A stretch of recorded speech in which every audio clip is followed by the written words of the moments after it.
Good evening, Nate Carpenter, Doug Byerly. We are here. It's a homecoming of sorts tonight, Week 10 at Thompson Street Stadium. The grass has never looked greener. What do you think, Doug? It's going to be an awesome evening. Just talked. The field looks absolutely great after a little bit of rain last week and then a big win over Brashear from Pittsburgh. We always talk, Nate, how did we get here? We know how Jersey Shore got here, that big 63-0 win last week in that non-conference game. So we're back in the Pennsylvania Heartland Athletic Conference to wrap up Division I. Jersey Shore, playing for a lot, has a chance to get their 6th consecutive share of the PHAC Division I title, so that is certainly something they want to achieve tonight. Central Mountain comes in at 3-6, started out great. They were 2-1, one in week 2, one in week 3 in an overtime game against Shikellamy, but then lost 5 in a row. Season kind of went off the rails, but got a big win last week against Midwest, 42-0, obviously looked the best. They come in with some weapons, Nate. Rocco Serafini is over 1,000 yards rushing. Connor Foltz is their all-time program leader in receptions, has returned a couple punts, kickoffs, etc. for touchdowns. Kevin Greninger, very good receiver as well. So they have some weapons on the offensive side, all getting that ball from Thomas Sprague, senior quarterback, who's over 1,000 yards as well. Wow. So it's a good rivalry game. You know, they came about 15 miles on Route 220, so the battle of Route 220 here, Clinton against Lycoming County. Looking forward to a great ball game tonight. And those within the sound of our voice tonight, tune in, listen, get your friends, get your family to log in, click in, to get yourself registered with the Bear Country 999 YouTube channel. That way, as a subscriber, we're aware of who's tuning in and the audience we're reaching. Speaking of which audiences we're reaching, the Pittsburgh game may have seemed like a wash, 63-0, but the head coach for Brashear could not have been more just thankful and grateful to the hospitality and generosity of Coach Gravish, the Booster Club. They fed the kids, so they gave them a care package on the way out, and most importantly, established a bridge to future relationships with scheduling and the years to come. And last but not least, was very, very fortunate to bump into Josh and Heather Engel tonight, Max Engel's parents. They are here at homecoming. They just wanted us, from our Bear Country family and their family to you, to say thank you so much for all the thoughts, the prayers, and the generosity in this tragic time for them emotionally. It's meant the world to them. They just wanted us to express that to the folks tonight. It's tremendous to see them and to have them come back here and take part in homecoming. And you said it, Nate, you know, he mentioned that they would not miss homecoming, particularly in this year. Looking forward to a great rivalry ball game tonight, and great to have them in the house. Absolutely. So, again, we continue to think of you, and thanks again to all those in the Bulldog Nation and statewide who've rallied in this season. We're going to go to commercial now, cut back to the station, at which time you'll hear the Tom Gravish interview for tonight's game, homecoming, Central Mountain. You're listening to Jersey Shore High School football on the Bear Country Sports Network.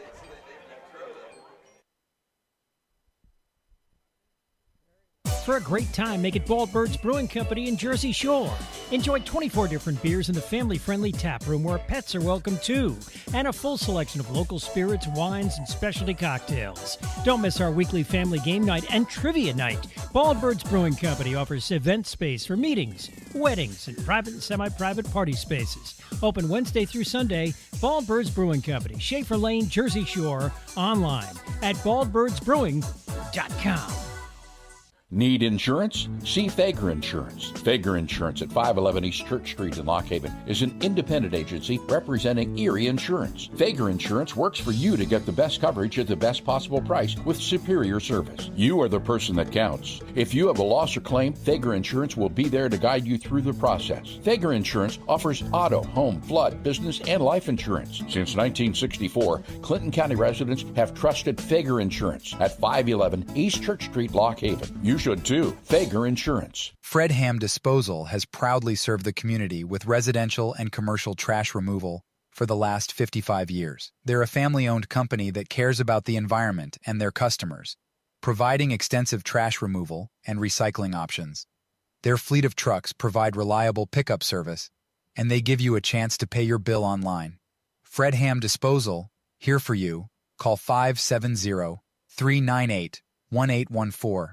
Fred Ham Disposal. We have moved. Alexander Kia is offering the same great deals on new and used Kias at our new location on Broad Street in Montoursville. Come see Doug Hilliard and the great selection of 2024 Kias, the Telluride, Seltos, and the amazing all-new Kia EV9. SUV capability, EV power. Take advantage of all the extras available at Alexander Kia, including free state inspection and car washes with every service appointment. Alexander Kia, Broad Street, Montoursville, online, alexanderkia.com.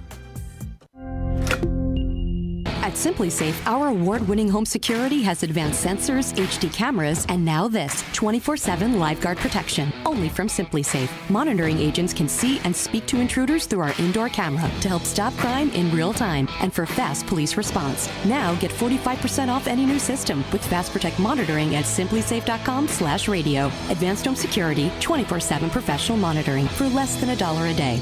There's no safe like SimpliSafe. Everything you need in one place. Jiffy Market in Jersey Shore.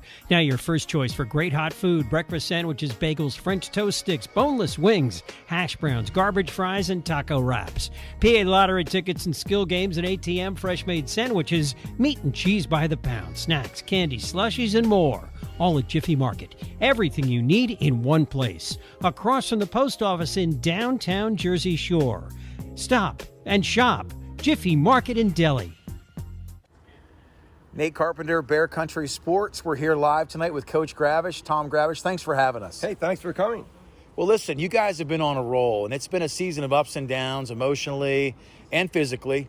You guys have some guys back. Let's talk a little bit about not specific injuries, but, man, what's it like to have most of your team back? Well, that's great. That's great. We knew it would happen at some point in the season, so we're close to having a full lineup where guys can play back to their normal spots.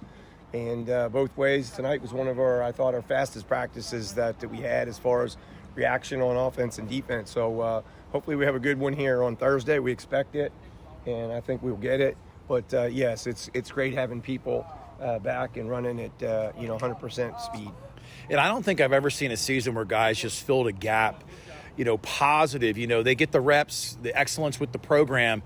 But younger guys stepping up and really getting reps on first team. What's it been like, too, to see the growth and maturation of so many players this year? Yeah, that's been just awesome, that it just helps build depth, and it builds a lot of competition in practice as well. Some of those guys are on our scout teams on both ways, offense and defense. So it makes for a better practice, and I think it can definitely makes for a better game performance come Friday. So last week was week 9. Brashear came to town from the public league out in District 8. The Bulls came to town. You talked about having ties in your pregame interview with former Heisman hopeful. I guess he finished third, right? Major Harris. Major Harris. So it's great. I love to hear about the network. They came in, they traveled 3.5 hours. Seemed like a fantastic team. What were some of the takeaways from that game? Yeah, I just liked the sportsmanship. Coach Moore does a great job with the kids. As soon as he got back, he's texting saying, hey, they appreciated hospitality here by our booster club with what our boosters fed them, etc. And they had many good things their players saying to me while they were picking up their meals after the game and with their coaches. So Coach Moore runs first-class program with great sportsmanship. He's a man of character and integrity, and it's rubbing off on his players, but how they talk and handle themselves. So I think the sky's the limit and a good future for the Brashear program. They have a lot of speed, as they do all years. And we're just so thankful that we both had a chance to play. They lost on a coin flip with their District 8 playoffs. And, we had a chance to get our seniors a home game, and all of our players, for that matter. That was only our third home game of the year. Yeah, it seemed like the 4 weeks road stretch for us doing the broadcast. Seemed like we were on the road for half a year. But you talk about having to be resilient, though. Traveling like you did, executive, Shamokin in the rain. A lot of things that I took away as far as just really developing resilience, poise, character. You guys have always been hungry. You've always been humble. The healthy component was a question mark for me. But this week, let's talk about homecoming, a big night. I've encouraged people to come out to the game on our broadcast and support the Bulldogs. But Central Mountain comes in, 5A program. They've had some really strong games this year and some questionable games, but listen, they're not to be taken lightly. What do you see with that program? Yeah, they have great players. I think they have 25 seniors on the roster. I've never heard of a team that we played with 25 seniors on the roster, but they have 25 seniors on the roster. They have great running back. They have a really nice senior quarterback, and they got a nice kid in Foltz out there as a wideout. So they can throw it, they can run it. As I said, 25 seniors on a roster. that surely helps with that. But we're looking forward to taking care of what we take care of. We take care of our business. We feel that things will all sort itself out for us. But we're looking forward to it. It's homecoming, senior night. Hopefully people can get out here and support their Bulldogs in their last home game of the year, and I think they will. And I think our guys had great practices, and we expect them to play great on Friday. You know, we say things all the time like tradition never graduates. We say it's always a great day to be a Bulldog. But when you think about homecoming, what's it mean to come home as a Bulldog when the district rallies, when the community rallies, the Bulldog Nation steps up? Yeah, I'm really, I'm an outsider, a newcomer to Jersey Shore, but I've been blessed to be able to see the great traditions that we have here in Jersey Shore, from, the long lines waiting for tickets at the games to the great support that we get on the road and at home. But if you would look at the homecoming parade, the people that come out with their children, and grandchildren, the streets are just packed. Everything, the high school, the student council and people that run that, and the cheerleaders and the band, they should get a lot of credit for putting it all together the way they do. It takes a lot of planning, and it was a great evening last night.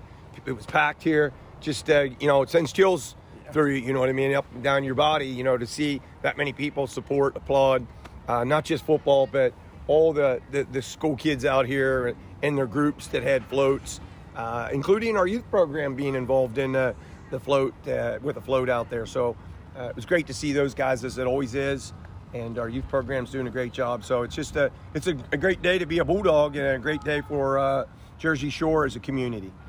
Well, listen, from Doug Byerly and myself, it's always a privilege talking to you, learning some behind-the-scenes things, and always looking forward to the next Friday night under the lights here at Thompson Street. Thanks for your time, Coach Kravis. Thank you. It's time for an insurance review. Every now and then, you need to know you're getting the best coverage at the best price. So here's a phone number, 570-865-5191. State Farm agent Jason Eberhardt will give you an overview and make recommendations on how you can protect yourself and your family. Auto, home, life, health, property, or business, it's Eberhardt State Farm. Available online at insurejerseyshore.com. Eberhardt State Farm in their new offices, 600 Allegheny Street, Jersey Shore. 570-865-5191. Muncie Bank and Trust is proud of its long history of guiding families and business owners on their financial journey. When it comes to serving our communities, we know that trust, integrity, and reliability are what you've come to expect from Muncie Bank and Trust. So whether you're a family looking to purchase a place to call home or a business owner seeking the capital to grow, your journey to making those dreams a reality starts at Muncie Bank. Learn more at munciebank.com. FDIC insured, equal housing lender. Everything you need in one place. Jiffy Market in Jersey Shore. Now your first choice for great hot food, breakfast sandwiches, bagels, French toast sticks, boneless wings, hash browns, garbage fries, and taco wraps. PA lottery tickets and skill games and ATM fresh-made sandwiches, meat and cheese by the pound, snacks, candy, slushies, and more. All at Jiffy Market. Everything you need in one place. Across from the post office in downtown Jersey Shore. Stop and shop. Jiffy Market in Delhi. It seems like there's an automotive parts store on every corner, and they all probably have the part or product you need. But do they know what you need? And do they know they have it? For automotive parts and knowledge, come to the automotive parts store that has automotive experience, Napa Auto Parts. The staff at Napa Auto Parts has the experience to answer your questions and make sure you get what you need. Napa Auto Parts, Hogan Boulevard, Mill Hall, and Bridge Street, Jersey Shore. Napa Auto Parts, Central PA's trusted source for automotive parts and knowledge for generations. Our name defines what we do. Realty Lease Properties in Lock Haven. Residential, commercial, student, we can find a place for you in Lock Haven, Williamsport, or State College. Find out all about us online at realtyleaseproperties.com. Everything from available space to documents you need to apply. You can even pay your rent online. Call Dana or Selena, 570-748-7032. Realty Lease Properties, East Main Street, downtown Lock Haven. Open Monday, Wednesday, and Friday 9 till 4, Tuesdays 9 till 12:30. Start leasing today. A proud supporter of the Jersey Shore Bulldogs, TLC Fuels is a family-owned local business. Established in 1998, TLC Fuels serves residential, farm, and commercial customers from their Jersey Shore location just off of Route 220 at the Pine Creek exit. From fuel oil to diesel fuel and gasoline, TLC Fuels has thrived on a consistent dedication to you and your family. Call 570-753-5722 today. WQBR 99.9 FM. Nate Carpenter, Doug Byerly, we hope you're tuning in tonight. It is the pregame. We're about 15 minutes out from opening kickoff. It's homecoming. Right now, as you can see, our seniors are coming out to the middle of the field. But before we talk too much, we want to mention our sponsors and how grateful we've been for you all season. Patron sponsors Steve and Alicia Wadsworth from Lock Haven all season long, giving full support to the Jersey Shore Bulldog system and the football team as well. Kickoffs brought to you by Joe's Equipment, Cement Drive, Jersey Shore. Visit Aaron and her staff there. Steel products and service for all of your outdoor product needs. Give them a call, 570-398-1391. The out-of-town scoreboard, tie dot and embroidery for all your screen printing and embroidery needs. See the staff at 110 Charles Street, Jersey Shore. Give them a call at 570-398-4477. This season dedicated as well to Duke Fravel in remembrance of all of his support of Jersey Shore High School athletics and the local community, and, of course, his tie to tie dot and embroidery as well. And then the player of the game brought to you all season long and through the playoffs, Mountaintop and Provisions. Go see them in the beautiful Pine Creek Valley. Great food, great venue, great entertainments. Go see them at Mountaintop and Provisions. We'll talk about most of that in the second half for that player of the game. Well, Doug Byerly, Central Mountain comes in tonight. We're going to get to some specifics here. And Central Mountain comes in tonight. They've had a decent year. 25 seniors on this roster. It baffles my mind. Good numbers, but really struggling to win on a consistent basis this year. But they've had some great talent with Serafini rushing for over 1,000 yards at this point, as well as Lindsay, who's had some rushing yards. The Fultz, number 5, Connor Fultz is a great athlete, receiving right around 550 on the year. So they're kind of a two-headed monster. They'll run, they'll throw the football a little bit. I think the big question is, can they stop the potent offense for Jersey Shore? But I know you got some things you want to talk about here, so give us some background. Well, you covered it well, Nate, and you're exactly right. 25 seniors for Central Mountain, so they're obviously led by that group. Thomas Sprague, Serafini, Greninger, Fultz in particular. Fultz is the career leader for their receptions and all of that, plus he's a threat in the return game. He has a kickoff and a punt. I think he's returned an interception for a touchdown as well.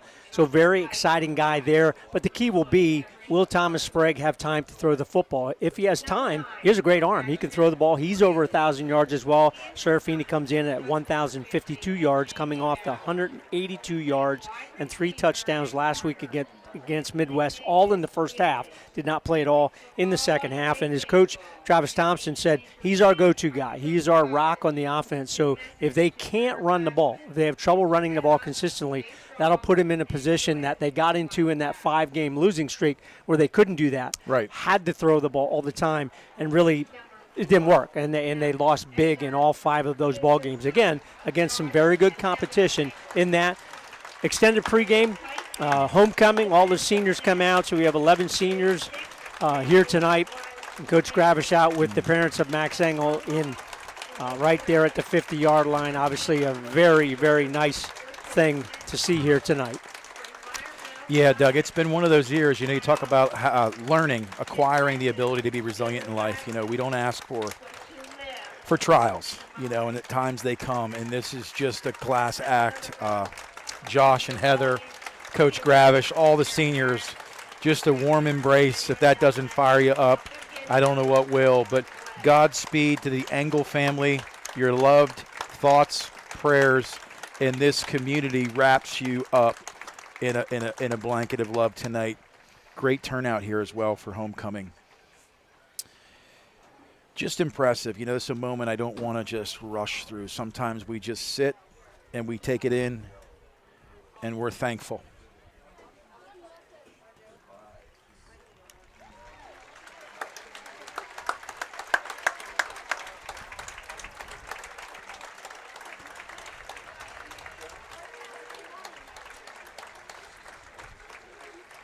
And Nate, it's been something that we've seen all season long. The opposing teams have been so generous and so classy with their response on the field, and we'll probably see that tonight from Central Mountain as well and in the upcoming playoffs. But it's the kind of thing that obviously this community is very, very tight regardless.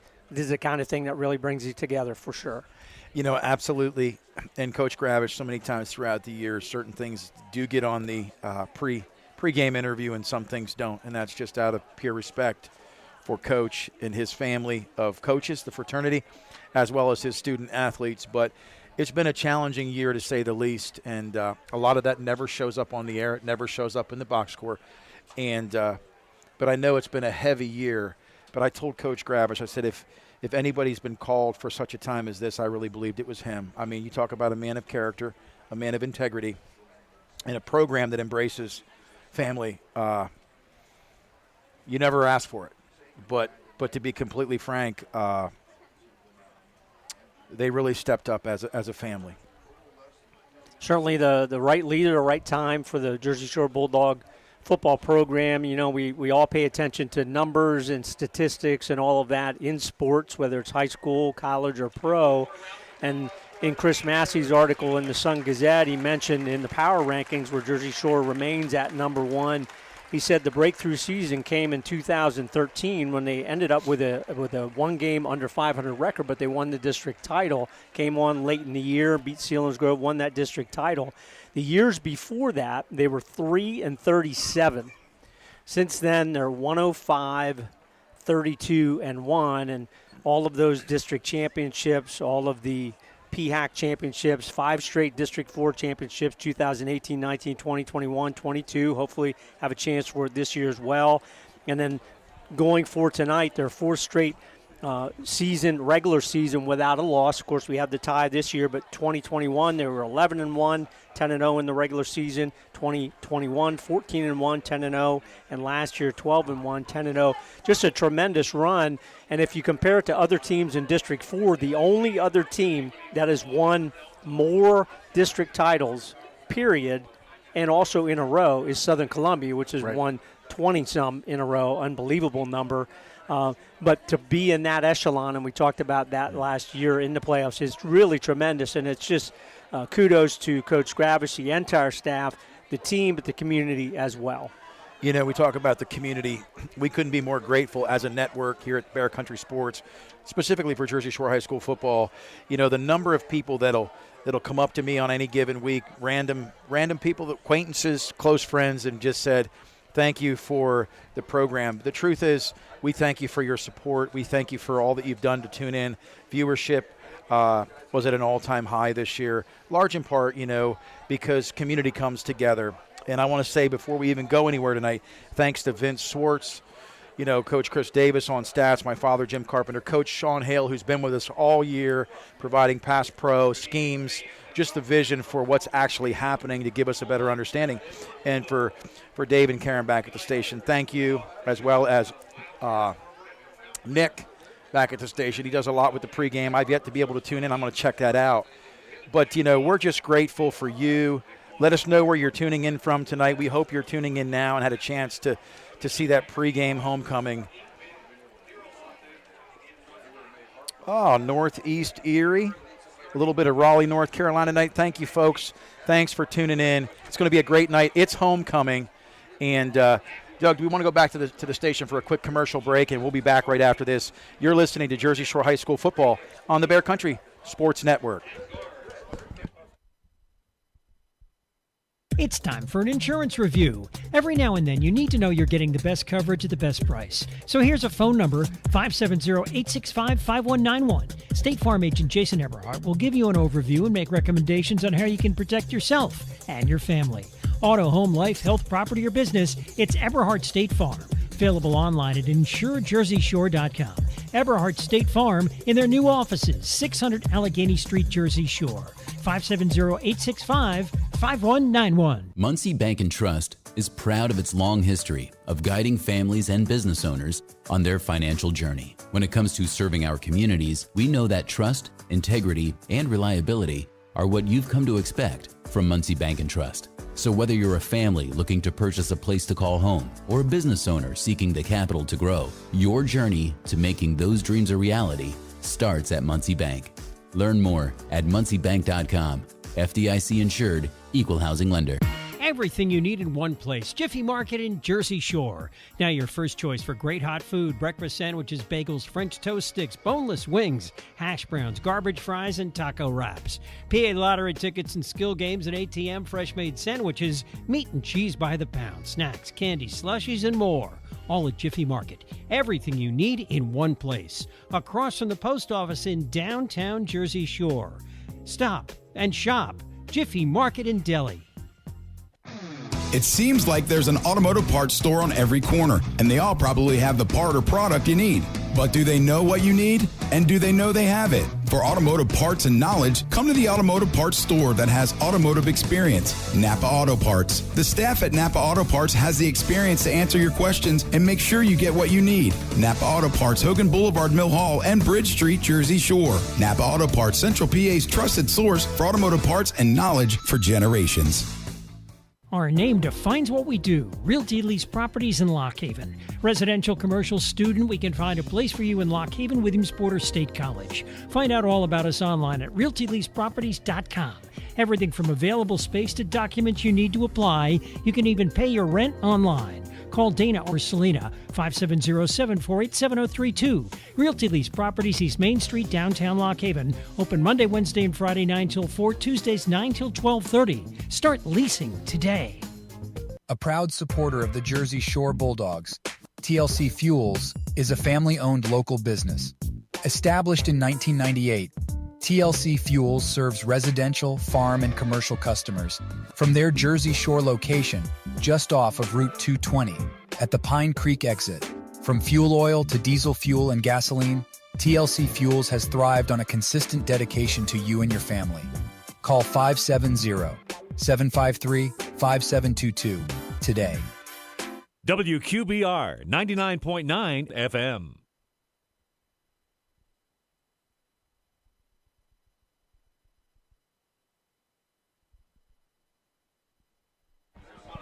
Nate Carpenter, Doug Byerly, we are back. It is Friday Night Lights. It's Thompson Street time. Doug, let's talk a little bit about one more time. We have our segments and our commercials, but who we giving a shout out tonight? I know the Wadsworth family. They've been with us all year long. Sponsors have been super strong, record number of sponsors this year, and we say thank you to each and every one of them.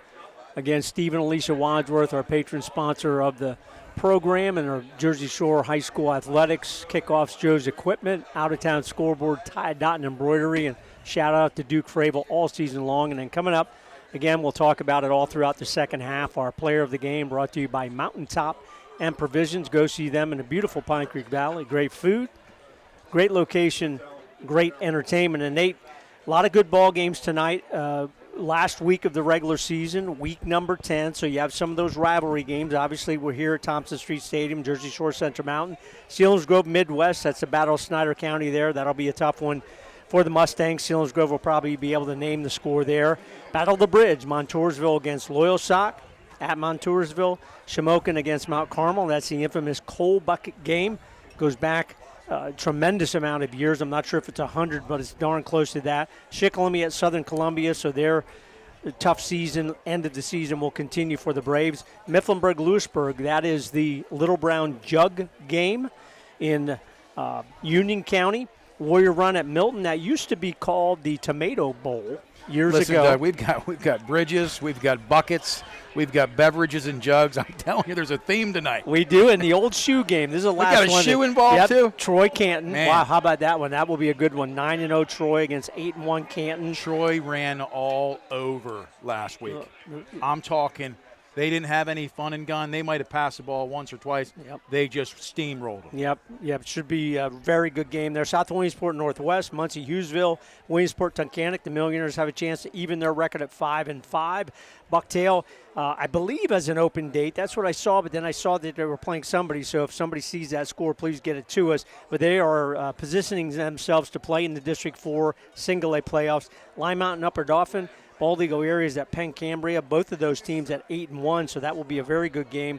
Pottsville, North Schuylkill, and Executive Education Academy at Danville. Again, we mentioned those last two because they count for points for Jersey Shore.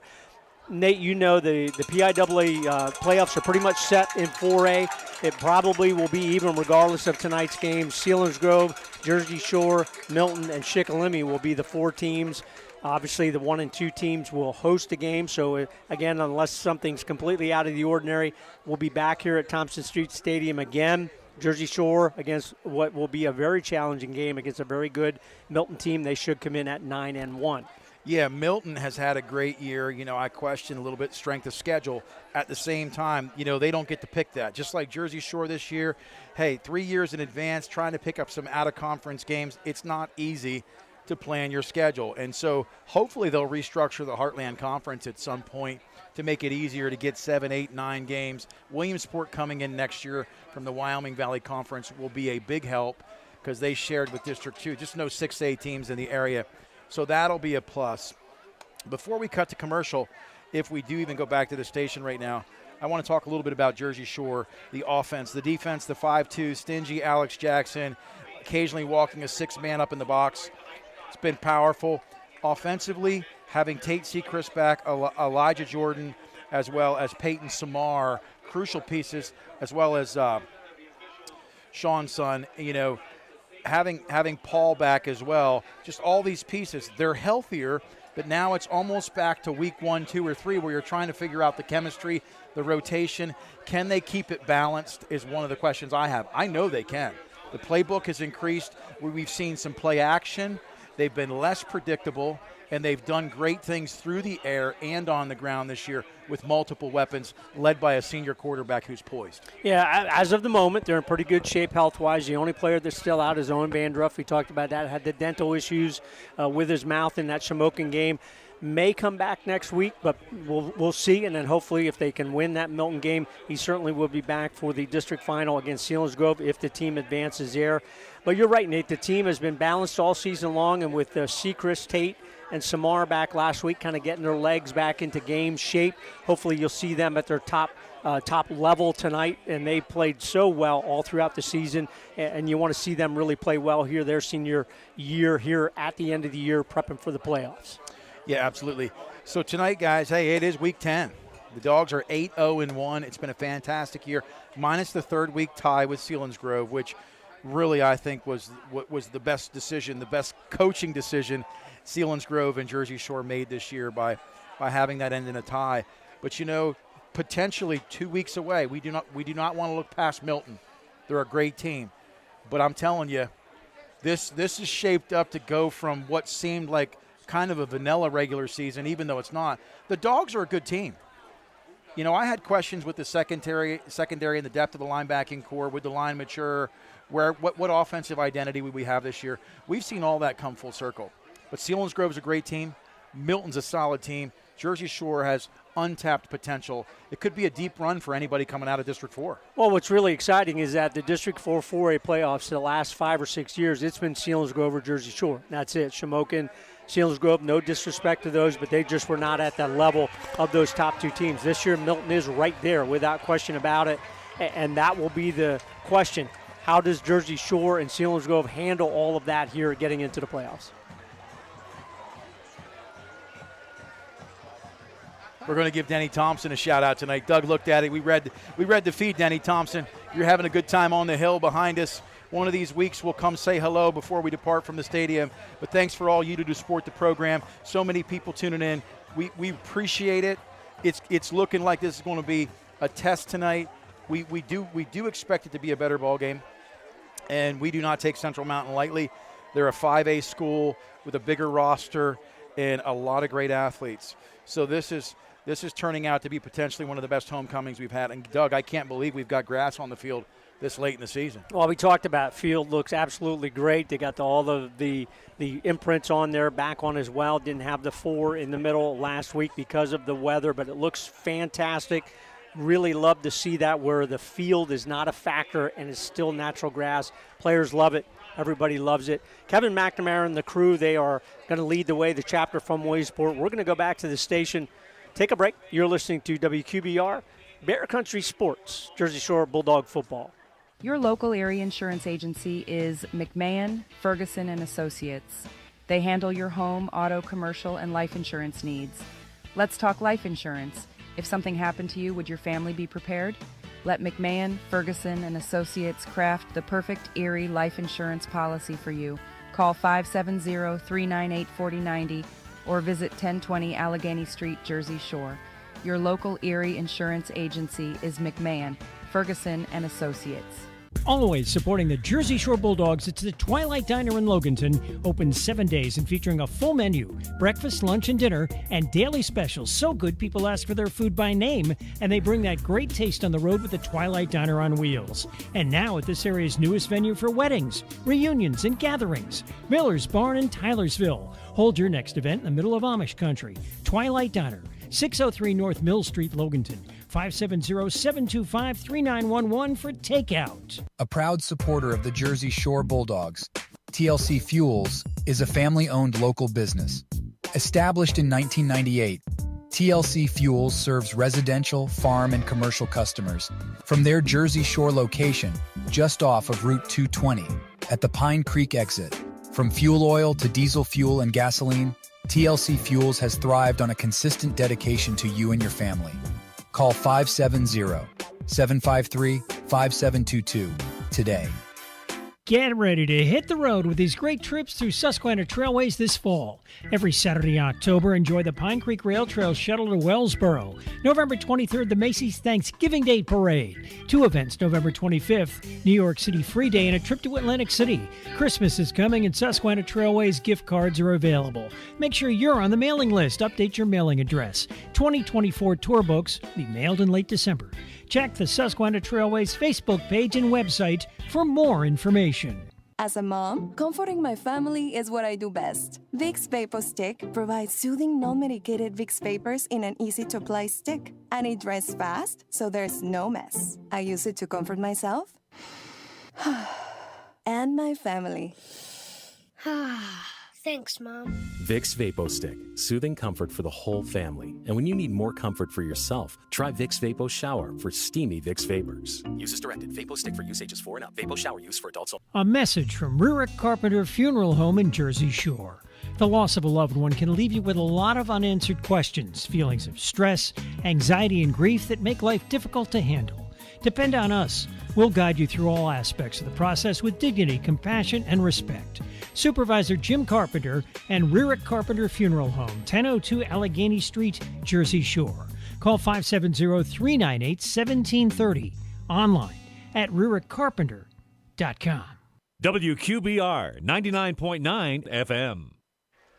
Nate Carpenter, Doug Byerly. It's that time. Captains have taken the field. Doug, you're going to bring us the captains. Again, the referee is Kevin McNamara, the officials chapter from Williamsport for Central Mountain. The captains are number 4, Serafini, number 5, Foltz, number 15, the quarterback, Thomas Sprague, and number 53, Tarantella for Jersey Shore. Dathan Tyson, Jaron Loomis, Tate Sechrist, and Peyton Samar, along with Max Engel in the jersey as well. Jersey Shore, whether they want it or not, they are receiving and will go on your video screen right to left to start the ball game. We talked about electricity with Connor Foltz. We talked about that with Serafini. You know, these are guys that if they get in space can be dangerous. You've got to wrap up. You've got to tackle. One thing I'd like to see Jersey Shore, we talk about the 3 H's, you know, humble, you know, hungry, but healthy. That's the trifecta, because if you're not healthy, nothing else really matters. They seem to be back more at full strength minus Owen Vandruff tonight. So it should be an excellent game. Having the ball offensively, it's gonna start out as it always does, Doug, with that front 5. Front 5 has done a great job all season long. Dyson Delaney, Mason Larson, John Dammer, Slate Sechrist, and Zach Myers subbing for Owen Vandruff will probably start that ball game up front. They paved the way for 391 yards rushing last week, had 6 different players score touchdowns. Some of them on the ground, Tate Sechrist and Elijah Jordan. If the Bulldogs can win tonight, a share of their 6th straight PHAC championship.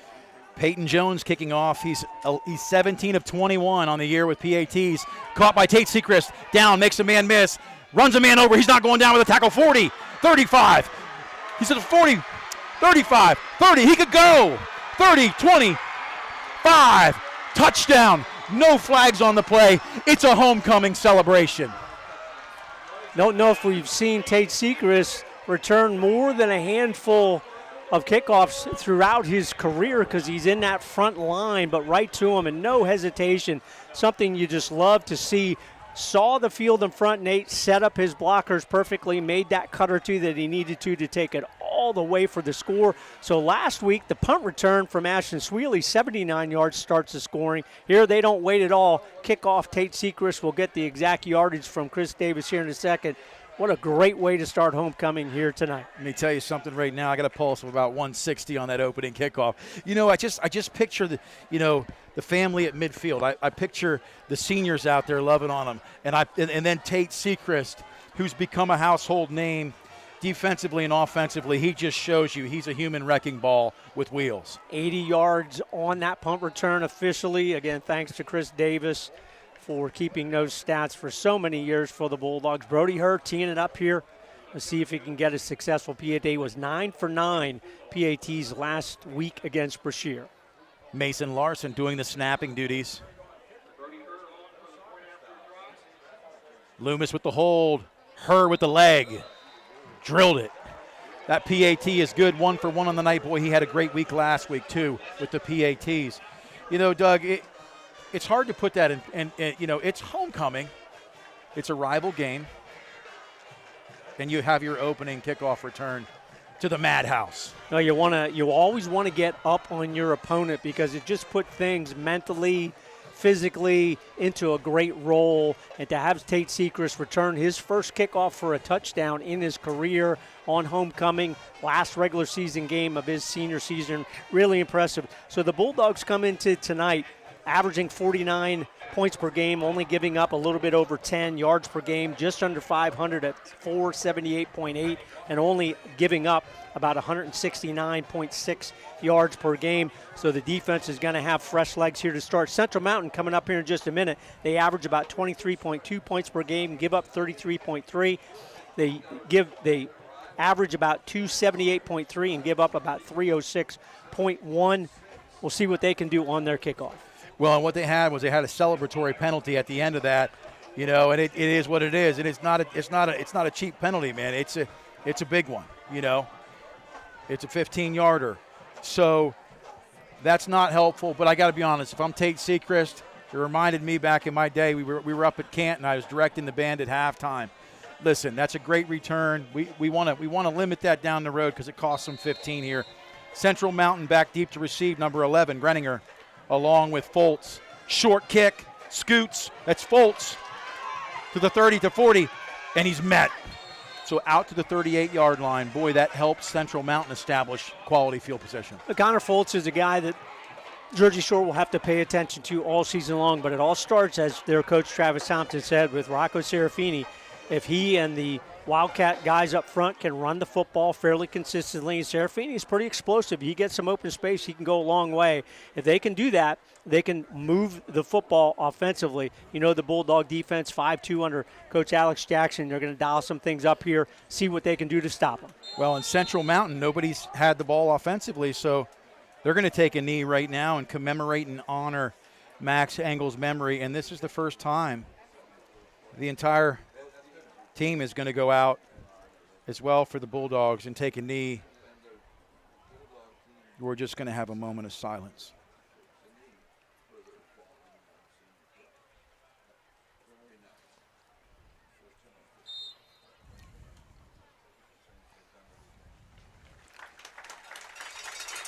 I haven't seen so many first play penalties all year, Doug, but listen.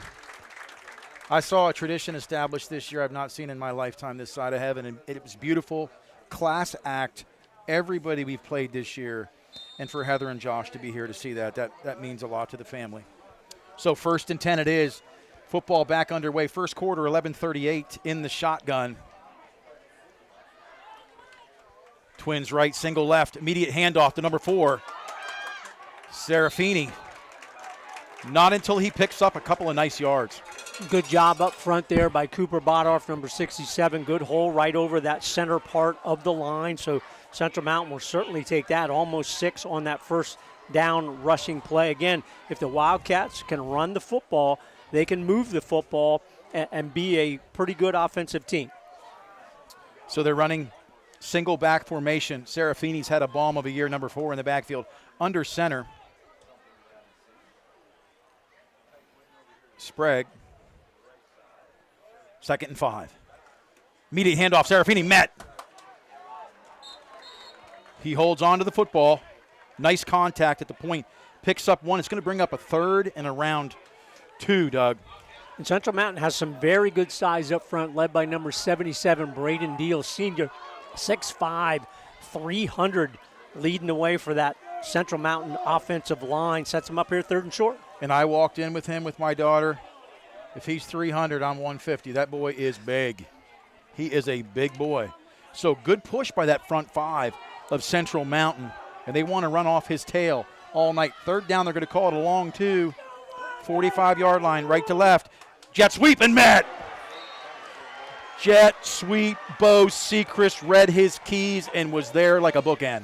Number 5, tackling number 5, Connor Fultz on the blitz. Bo Sechrist gets it done. You know, they talked about Preston Beatty being a player to watch tonight along with Bo Sechrist, but Preston Beatty had a great game last week, had 14 hurries in that game against Brochure. In the past 2 games, had a season-high 6 tackles against Montoursville as well.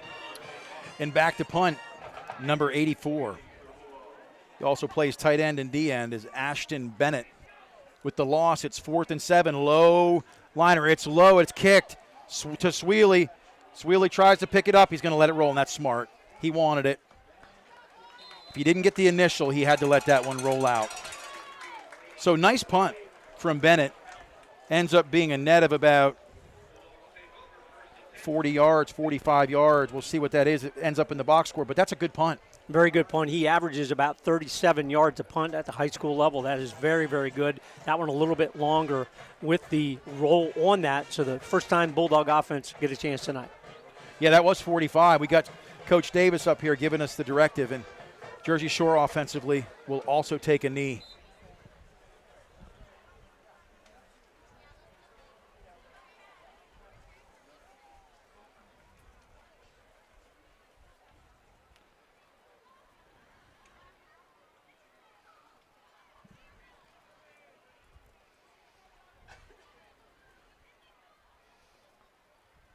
To all those who are tuning in,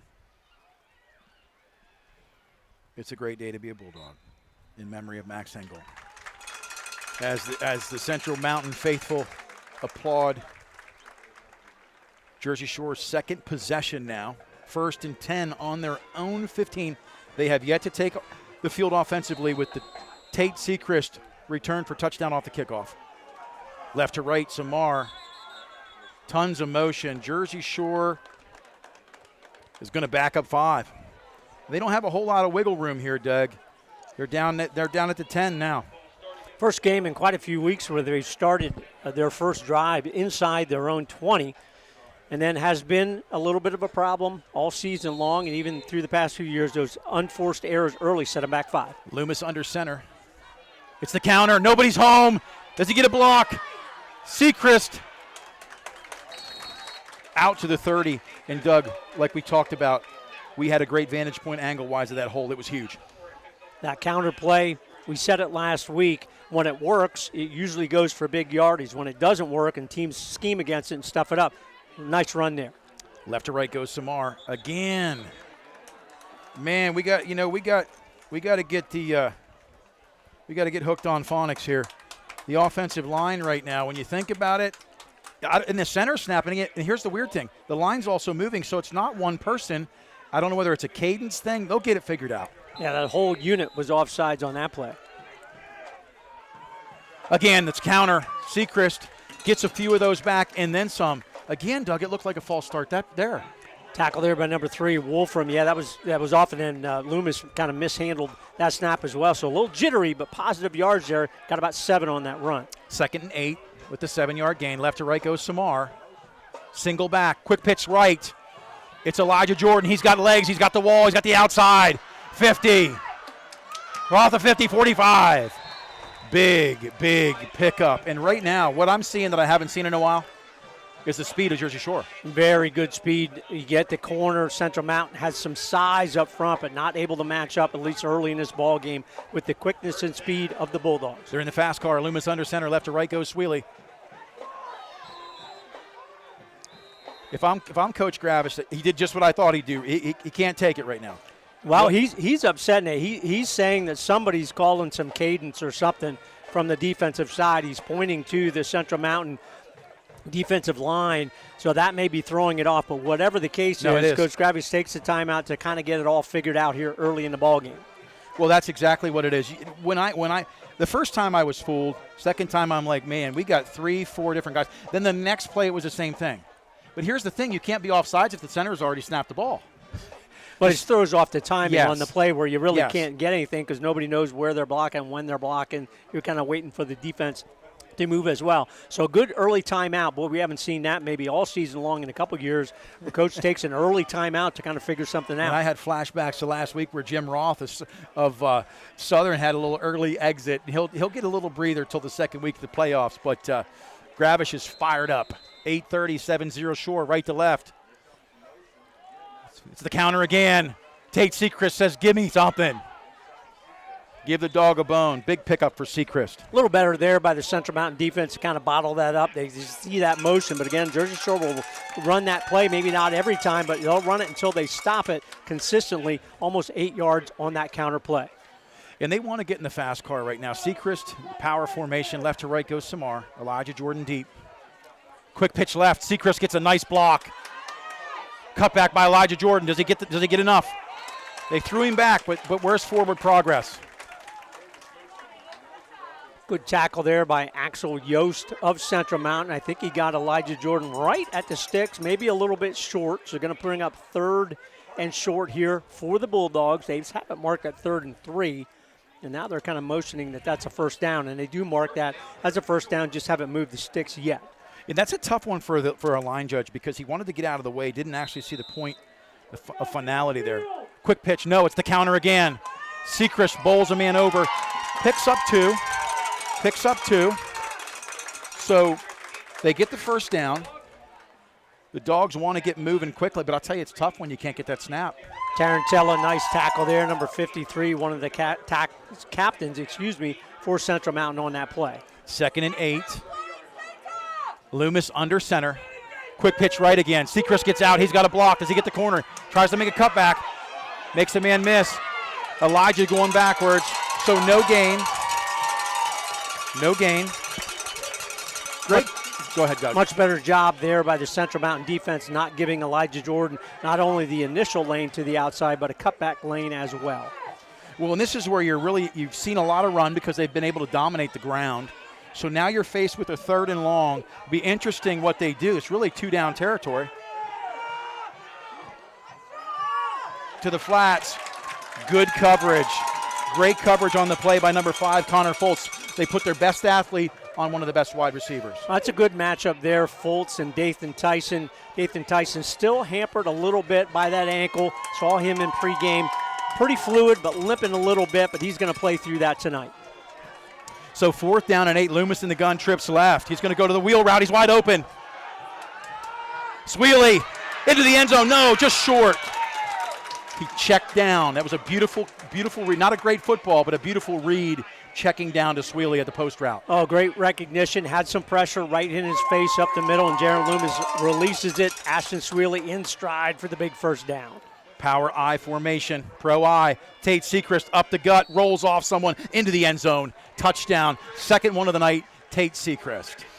Really nice series there for Jersey Shore because you had a penalty to start the drive and you had a couple nice runs. Then you had Central Mountain come up with a couple nice stops on the defensive side and put you in 3rd and long. But the big pass play, Loomis to Ashton Sweely, becoming such a vital part of this offensive team, sets them up for the short touchdown. Yeah, beautiful read. Larson, back, hold is good, kick is up, and that one's drilled. 2 for 2 on the night. He's batting 1,000. Brody Herr, hats off to you, young man. You've really stepped up your kicking duties. Couldn't be more proud. So the Bulldogs take a quick 14-0 lead, 6:23 to go in the first quarter. I think what I'm most impressed right now about was I wasn't sure if they were going to move the chains on that last series. The ground game all of a sudden came to a screeching halt, but then the senior leader, the quarterback, Jaron Loomis, J-Loom, steps up and throws a dart to Sweely on the inside skinny post route. Really a check down. We talk about the article that Jamie Spencer had put in the Web Weekly this week on great senior leadership. Jamie Spencer, you hit that one right on the head.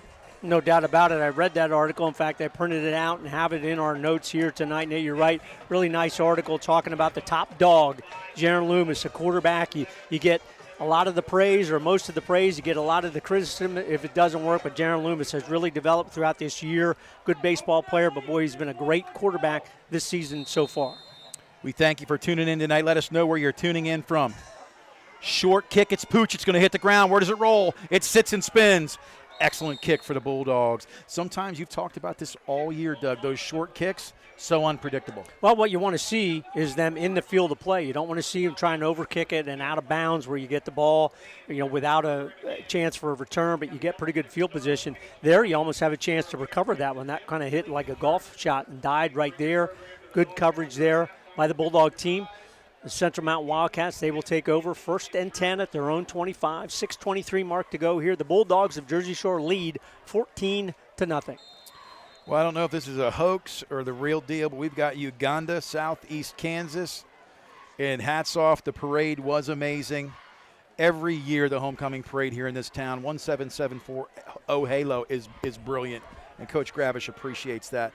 Central Mountain, 1st and 10 on their own 24. Sprague in the shotgun, number 15. Single back, Serafini. Handoff immediately up the middle. Sechrist forces him back inside, and Sechrist got depth.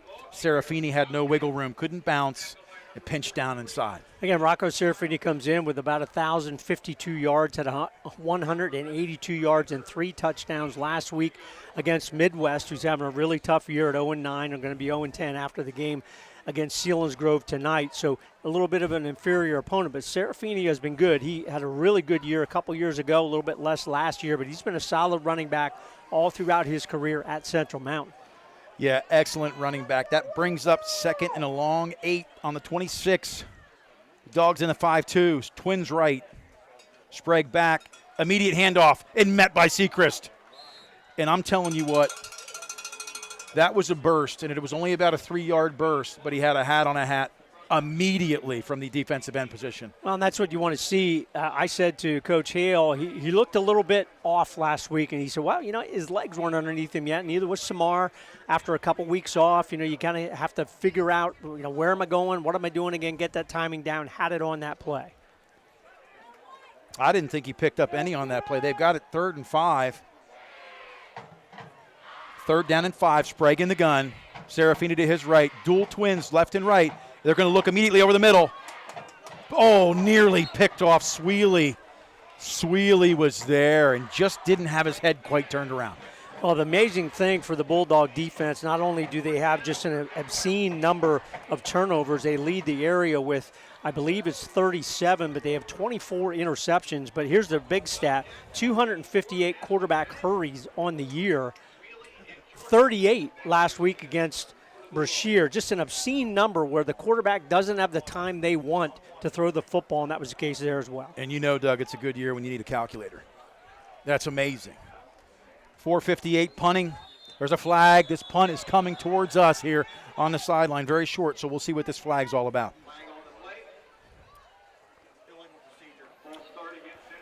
Yep, so illegal procedure, false start, Central Mountain. It's going to back them up 5 yards. That's one that you can't refute. Jersey Shore, I'm sure, would have taken that field position. But they're forced to punt again.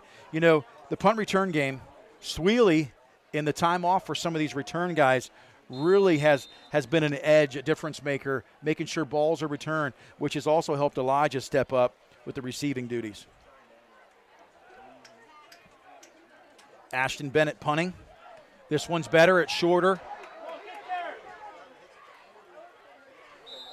And in fairness to Central Mountain, that's not a bad kick in regards to no return yards. That's a good, effective punt. Punted it away from both of the deep guys for Jersey Shore. Didn't get the roll they were hoping to. Went sideways, right out of bounds, as all of you saw on that play. So the Bulldogs much, much better field position than they had last time. 4:47 to go here, first quarter.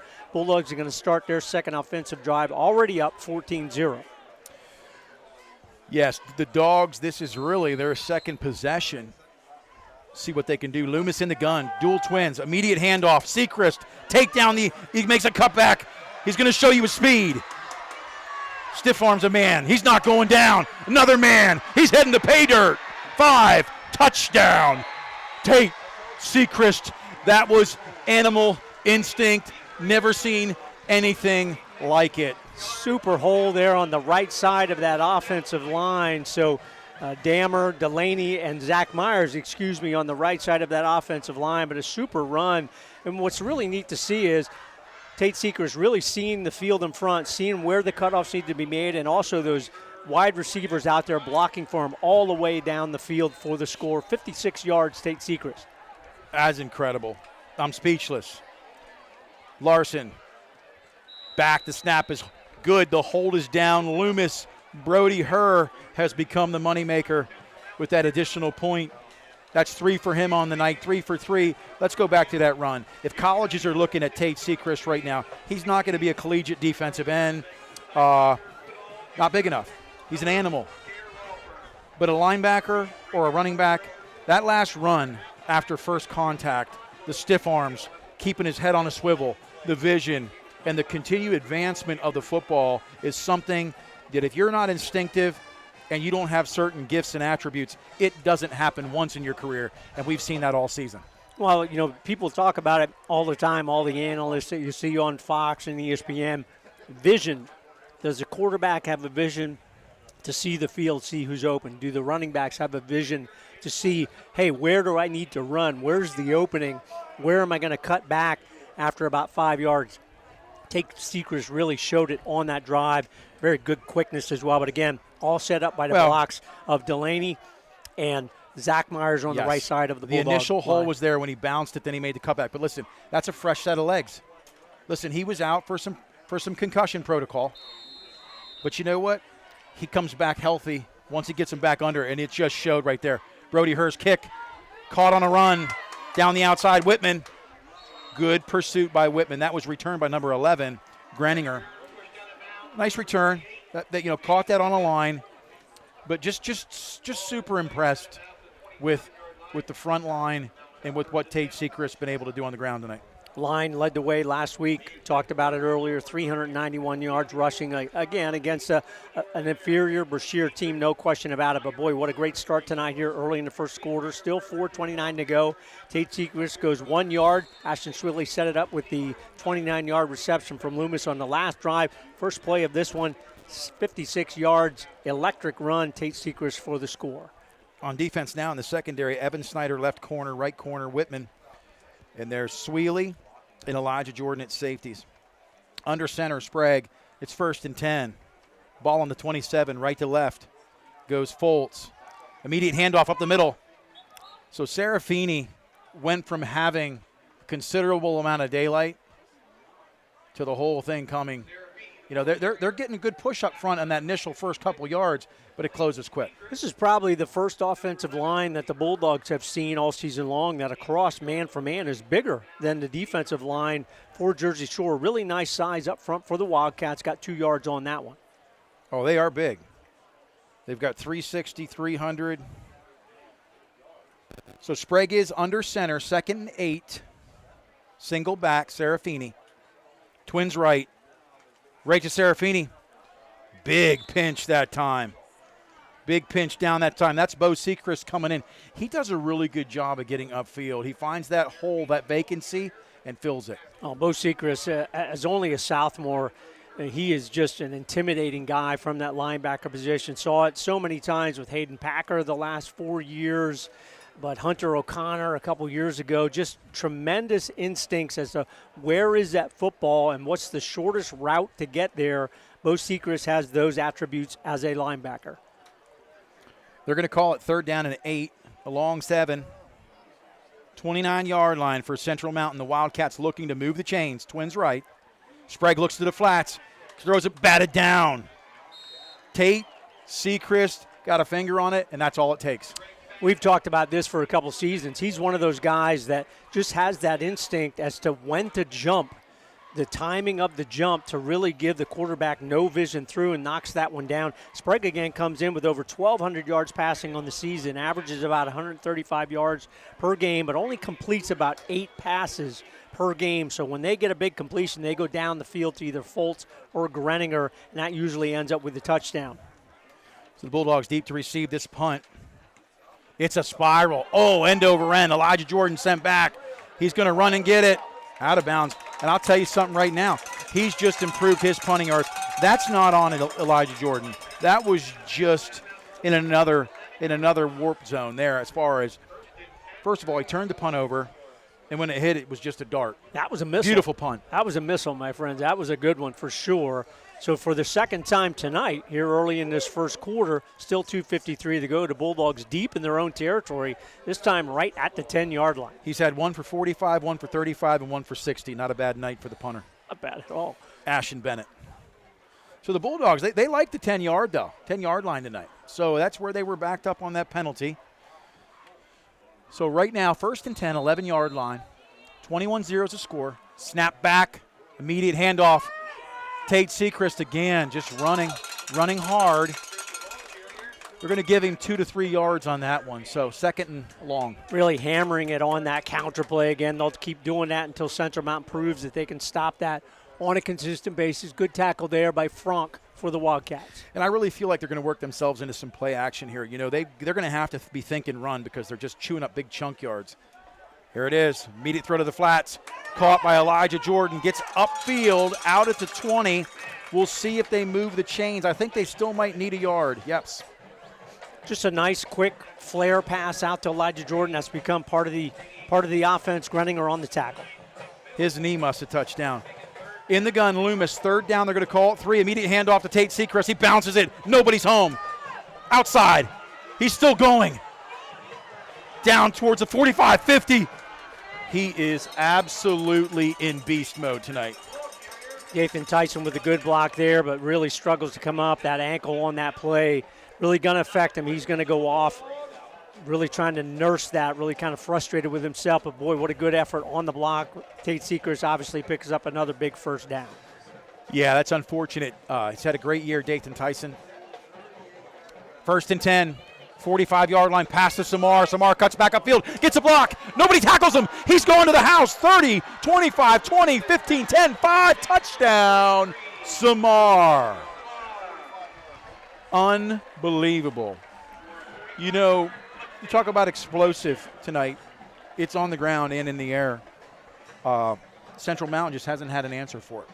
What's really neat to see is that Peyton Samar, again, coming back last week after a couple weeks off along with Tate Sechrist, but with those concussion issues, he saw where the opening was and just broke directly to it, breaks a tackle as well, 45 yards for the score. Larson to Loomis. Brody Hurst kick is up. It's through. That makes it 28-0. First quarter, 1:36 to go. You know, it's incredible when your lethal weapon who's had 15, 16 grabs in a game this year goes out tonight nursing an ankle. In the very next play, Samar takes it to the house on really what is a flats type screen play. You get a block. You get that one block, and it can happen just like that. Well, it puts the pressure on the defense, and that's what Central Mountain hoped to do to the Bulldog defenders. You put the pressure on those defensive backs, but Nate, you called it exactly. If you get that one block, your other players have to make the tackle. There they didn't. Peyton Samar runs to the opening and breaks a tackle, 45 yards for the score. So still 1:36 to go. What a great start for the Bulldogs here tonight on homecoming. And Paul Hale out there on the kickoff tonight with no wrap on his hand. Have to ask Coach Hale if he got him a manicure or not. Brody Herr to kick. He's been active tonight with the PATs and the kickoffs. This one is pooched again, and nice area, drops it down. Oh, it's a good kick. Stays in bounds, touched. And Doug, I think they went to your kicking school. You've talked about that. If you can get that in a drop-down zone and get the right kind of funky roll, there it is. Super adjustment there by Brody Herr. You can tell that he's angling it that direction specifically because that's the open area on the field. Not a good job there by the Wildcat coverage team, really going to put them in a difficult position, ball deep in their own territory at the own 11. Kickoffs all season long, sponsored again by Joe's Equipment, Cement Drive, Jersey Shore. Visit Aaron and her staff there. Steel products, service, everything you need. Give them a call, 570-398-1391. Joe's Equipment, our kickoff sponsor this season. And again, we thank you so much for all the sponsors, the viewership. Again, tune in, sign in, become a subscriber to the Bear Country Sports Network channel for Jersey Shore High School football. 1st and 10 is Sprague, and he is under center. Serafini to his rear. 11-yard line. Immediate handoff, Serafini, and he is just stoned. Super job there by Caden Walker. That's a tough matchup for Caden. Nate, you talked about it a couple minutes ago, the size of the guys up front, and Caden's a little undersized there.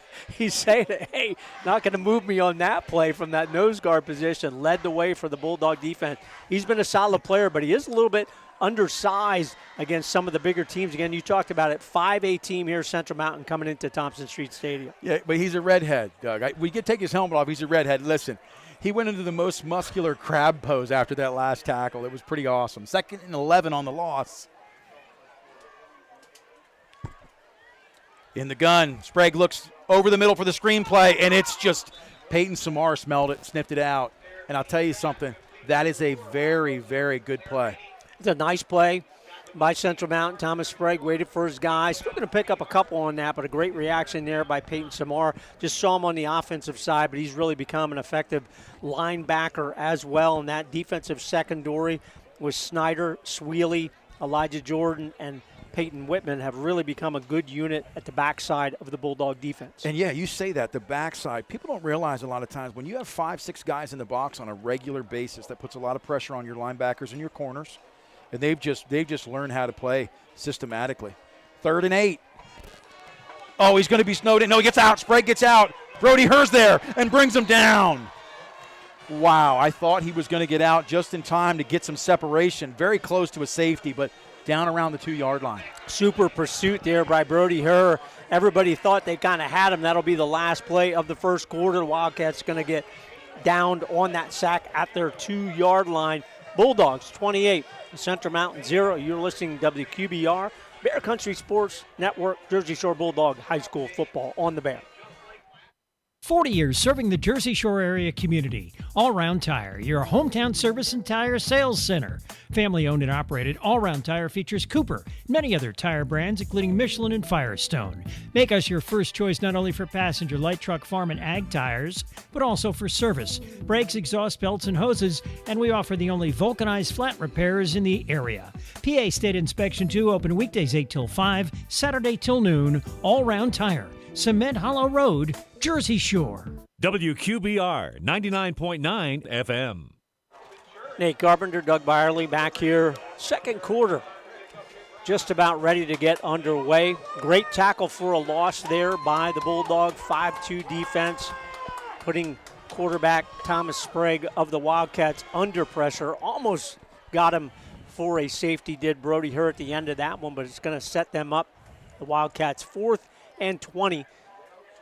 Bennett's going to be punting this one from very near the end line of his own end zone.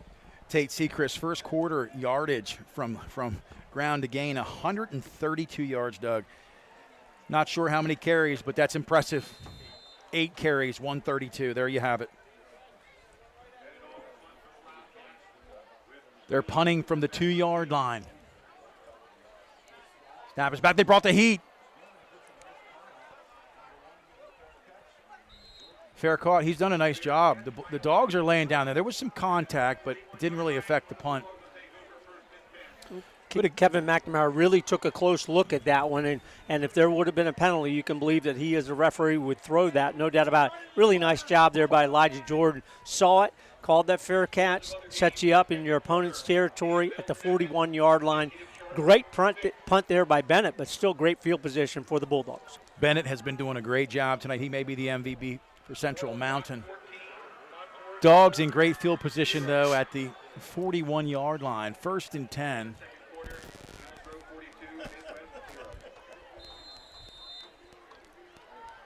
Elijah Jordan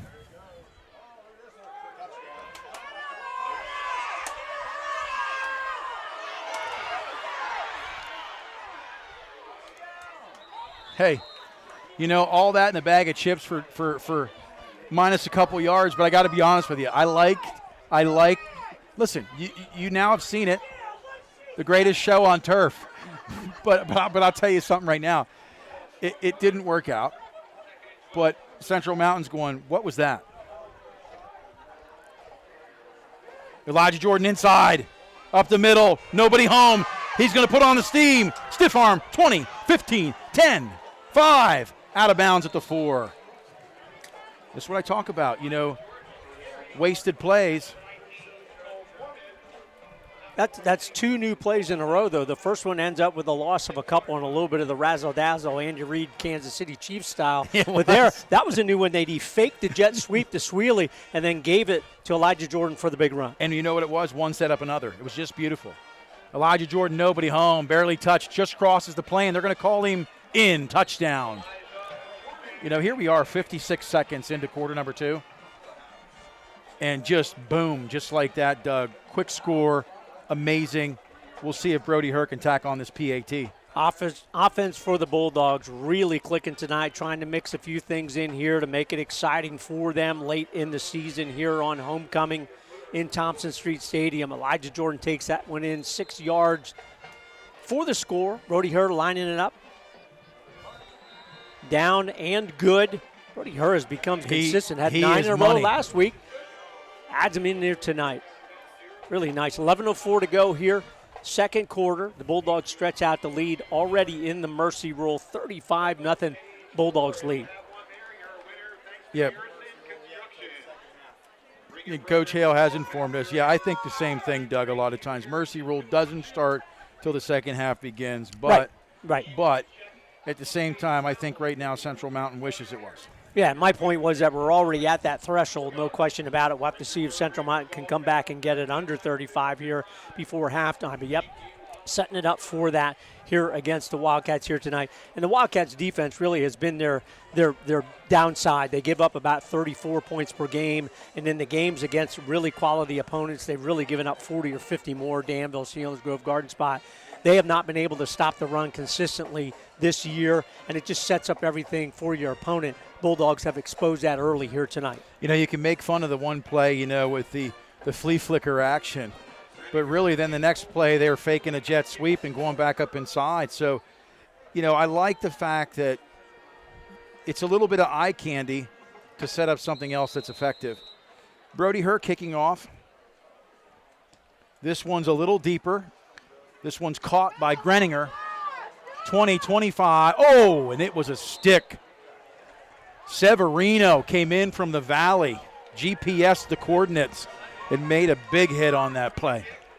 Trent Severino has been a really nice addition to the Bulldog kickoff coverage team really all season long, but particularly in the second half of the season. Not afraid to show the physicality on that play. Yeah, big hit on that. Big hit on that. So the Dogs are back out on the field, up 35-0, 10:59 to go here, second quarter. We're at Thompson Street. It's impressive to see the showing tonight of what's going on. Homecoming is here, and the Bulldogs have shown up. First and 10, 27. Sprague in the shotgun. Pressure up the middle. Throws it to number 12. Dominic Longworth can't come up with the catch. So the thing to keep in mind for Central Mountain, so even at 3-6 in District 6, they are not in District 4. They are the easternmost team in District 6, 5A. They are in the playoffs, and they will play Hollidaysburg next week. Team that will end about 500 on the season, I believe, at Hollidaysburg, and that's for the District 6 championship. Only 2 teams in 5A in District 6. Dogs shifting down on the line. Second and 10, up the middle. Severine. Oh, big hit. Serafini with a handoff. He's met immediately, but not until he picks up a couple. Peyton Samar, nice tackle there from the defensive line position. That shift, just something, again, that Alex Jackson and the coaching staff add just to kind of move the people down, keep people active, kind of give the offensive line something new to think about. Where are they moving? Who am I going to take on that play? Good reaction there by the linebackers to clean it up. Great job, group tackling there. A lot of orange on the scene. It's 3rd and 7, ball in the 30. Sprague in the shotgun, twins left, single right.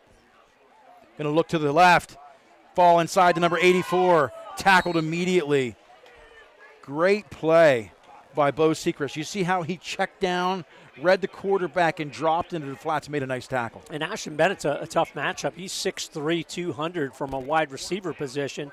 You would think maybe Central Mountain would go for it.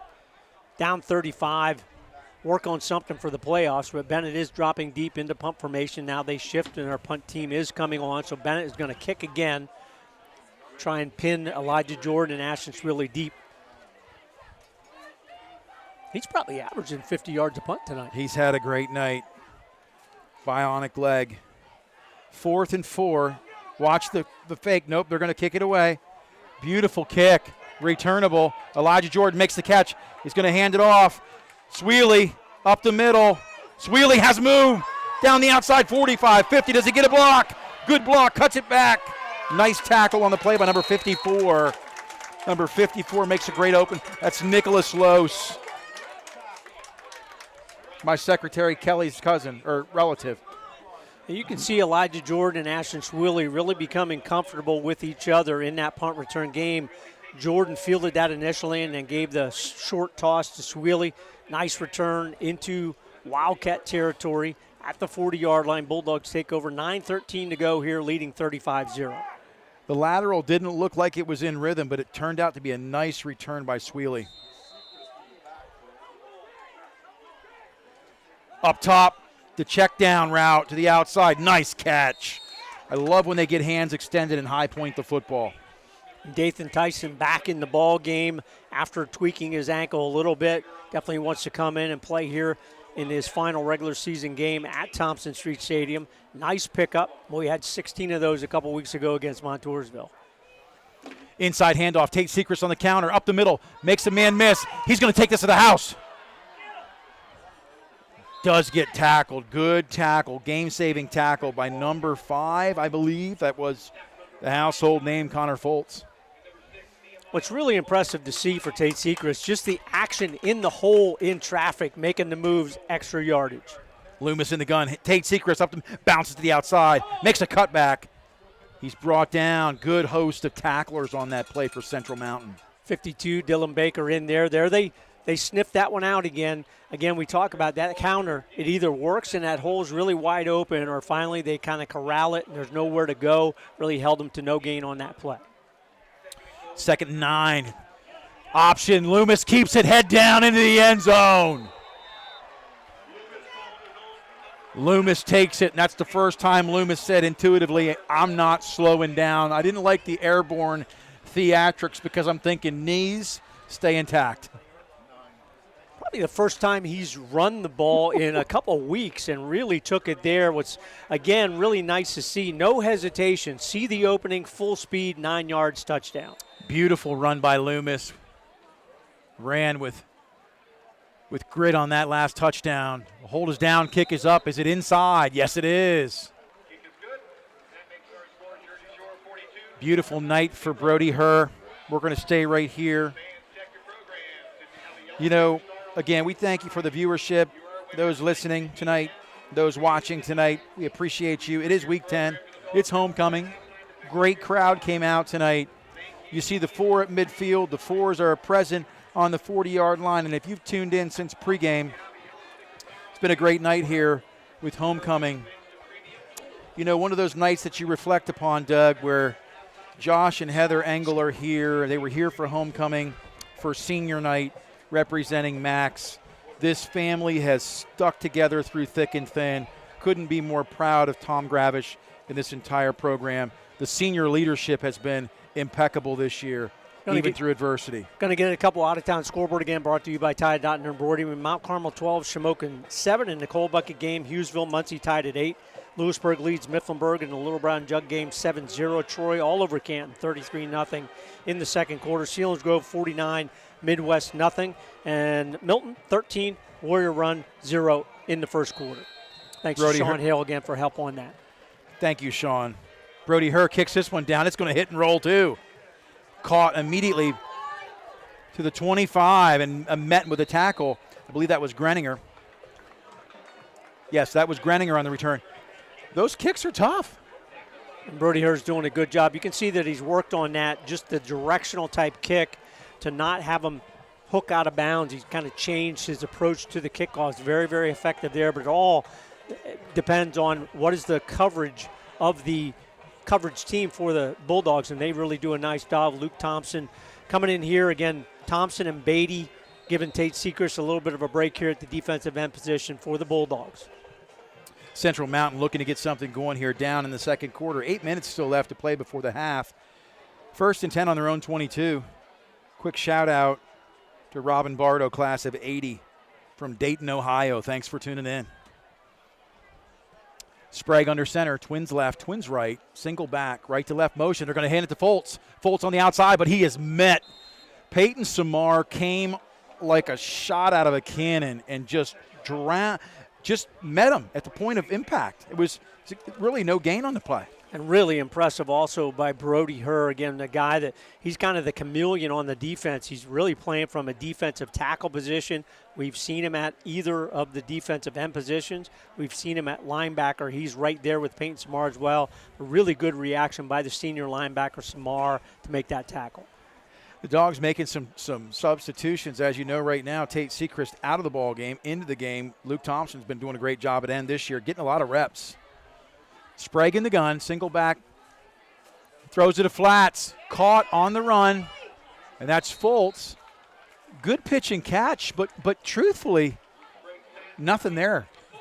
Good reaction there by Sweely and Evan Snyder to hold that to only a couple yards after the catch, and that's what you have to do. You really can't react too quickly on that play, but let them catch it, then make the tackle. They did there. You know, I have been so impressed with the maturation of the corners this year. We used to run the 5-2 some too, and, you know, you are truly on an island, and those types of plays seem routine on video, but they're not easy plays, like you said, to break down and make that open field tackle. 3rd down, and it looks like 10-yard line. Rolls left, going to throw it up top. Oh, in and out. Elijah Jordan slipped. He wanted the pick. He took the risk. In and out of the hands of 33. Who is that, Doug? Max Sarr wide open, but he was wide open because Elijah Jordan saw the play, reacted to it, went down on the turf and left Sarr wide open. A catch he obviously should have made. Good delivery there by Tom Sprague. Should have been rewarded with a first down. The Wildcats on that play, but Bennett again, after the incompletion, is going to have to drop back, punt this one away. Yeah, you talk about Sprague on that play. Rolls left, sets his feet under pressure, and makes a nice throw. No completion, 4th and 10, 22-yard line. Bennett to punt. Another beauty. Sweely drops it, picked up, and out of bounds. So not so sure who did the mop-up duty there, but great recovery. That was Evan Snyder. Really nice, Johnny, on the spot. That one kind of knuckled at the end against Ashton Sweely. He was in pretty good position, but you could see he kind of went the catch and then had to reach down to try and make the catch. Off his hands, Evan Snyder comes up with it, I do believe, for the recovery for the Bulldogs. So no harm, no foul, 6:18 to go. Bulldogs lead 42-0. They will take over in their own territory. I don't see where the official is. There he is on that far side at about the 42-yard line. Oh, so you got a holding, so there's a penalty as well on that. Thank you, Sean Hale. So that one's going to go back from the 42, 15 yards. So deeper in their own territory will Jersey Shore start this offensive drive.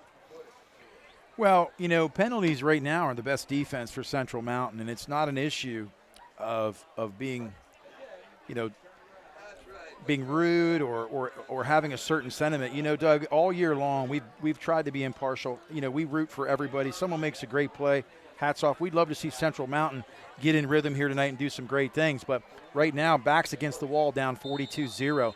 Loomis in the gun, left to right motion, hands off to Elijah Jordan. He makes a bounce to the outside. Big block by Sechrist. And we talked about that, Doug. He doesn't like to go down easy. Really run hard on that play, boy. You talk about the size up front for Central Mountain. Devon Rose, number 56, junior, 6'2", 345. What a matchup there for Mason Larson from that center position. Absolutely. Mason doing a nice job tonight. 2nd and 4. Sechrist breaks the initial contact, No wrap-up. He's going to go. He's going to go. Nope.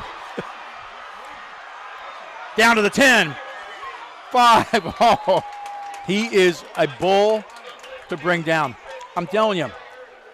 Listen to me when I say this. I truly believe this. Those 3 weeks off for him, he was able, once he got his legs back under him, it's almost like he's in week 2, week 3 stride. A tremendous run there by Tate Sechrist. Showed the quickness, then showed some speed, then showed the toughness, stiff arm as well. Going to get a little break after that when you're a little winded on that play. Brody Herr going to come in to relieve. Brody Herr up the middle, bounces the outside. Brody Herr into the end zone.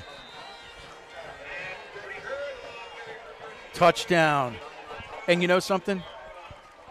Brody Herr has learned how to get north and south in a hurry. We talked about how he's been running the football with just a certain amount. Down at Shamokin that night, in Sechrist's absence, he ran hungry, and you saw it again there. Hey, call my number, coach. I can do more than kick PATs. Touchdown, Brody Herr. I don't think I want to tackle Brody Herr either. He is tough inside. Wow. Another one. So the PAT's going up, man. All of a sudden, he's got a magnet for that goalpost inside. So 5:21. Doug, I'll be honest, I didn't expect this tonight. Expected Jersey Shore to be able to do a lot of things they typically do, but I didn't expect 49-0 with 5.5 minutes to go in the second quarter. Very impressive. And to be truthfully honest, Doug, they've done it all on the ground. Yeah, they have a couple nice pass plays. Samar breaks the touchdown, but they haven't had to do anything cute. It's just a hat on a hat, and that's what Jaron Loomis talked about in that Jamie Spencer interview. He said, hey, we knew we could run the football. We had confidence in that. And as the year went on, they proved that they could also throw the football if and when they needed to or when they chose to.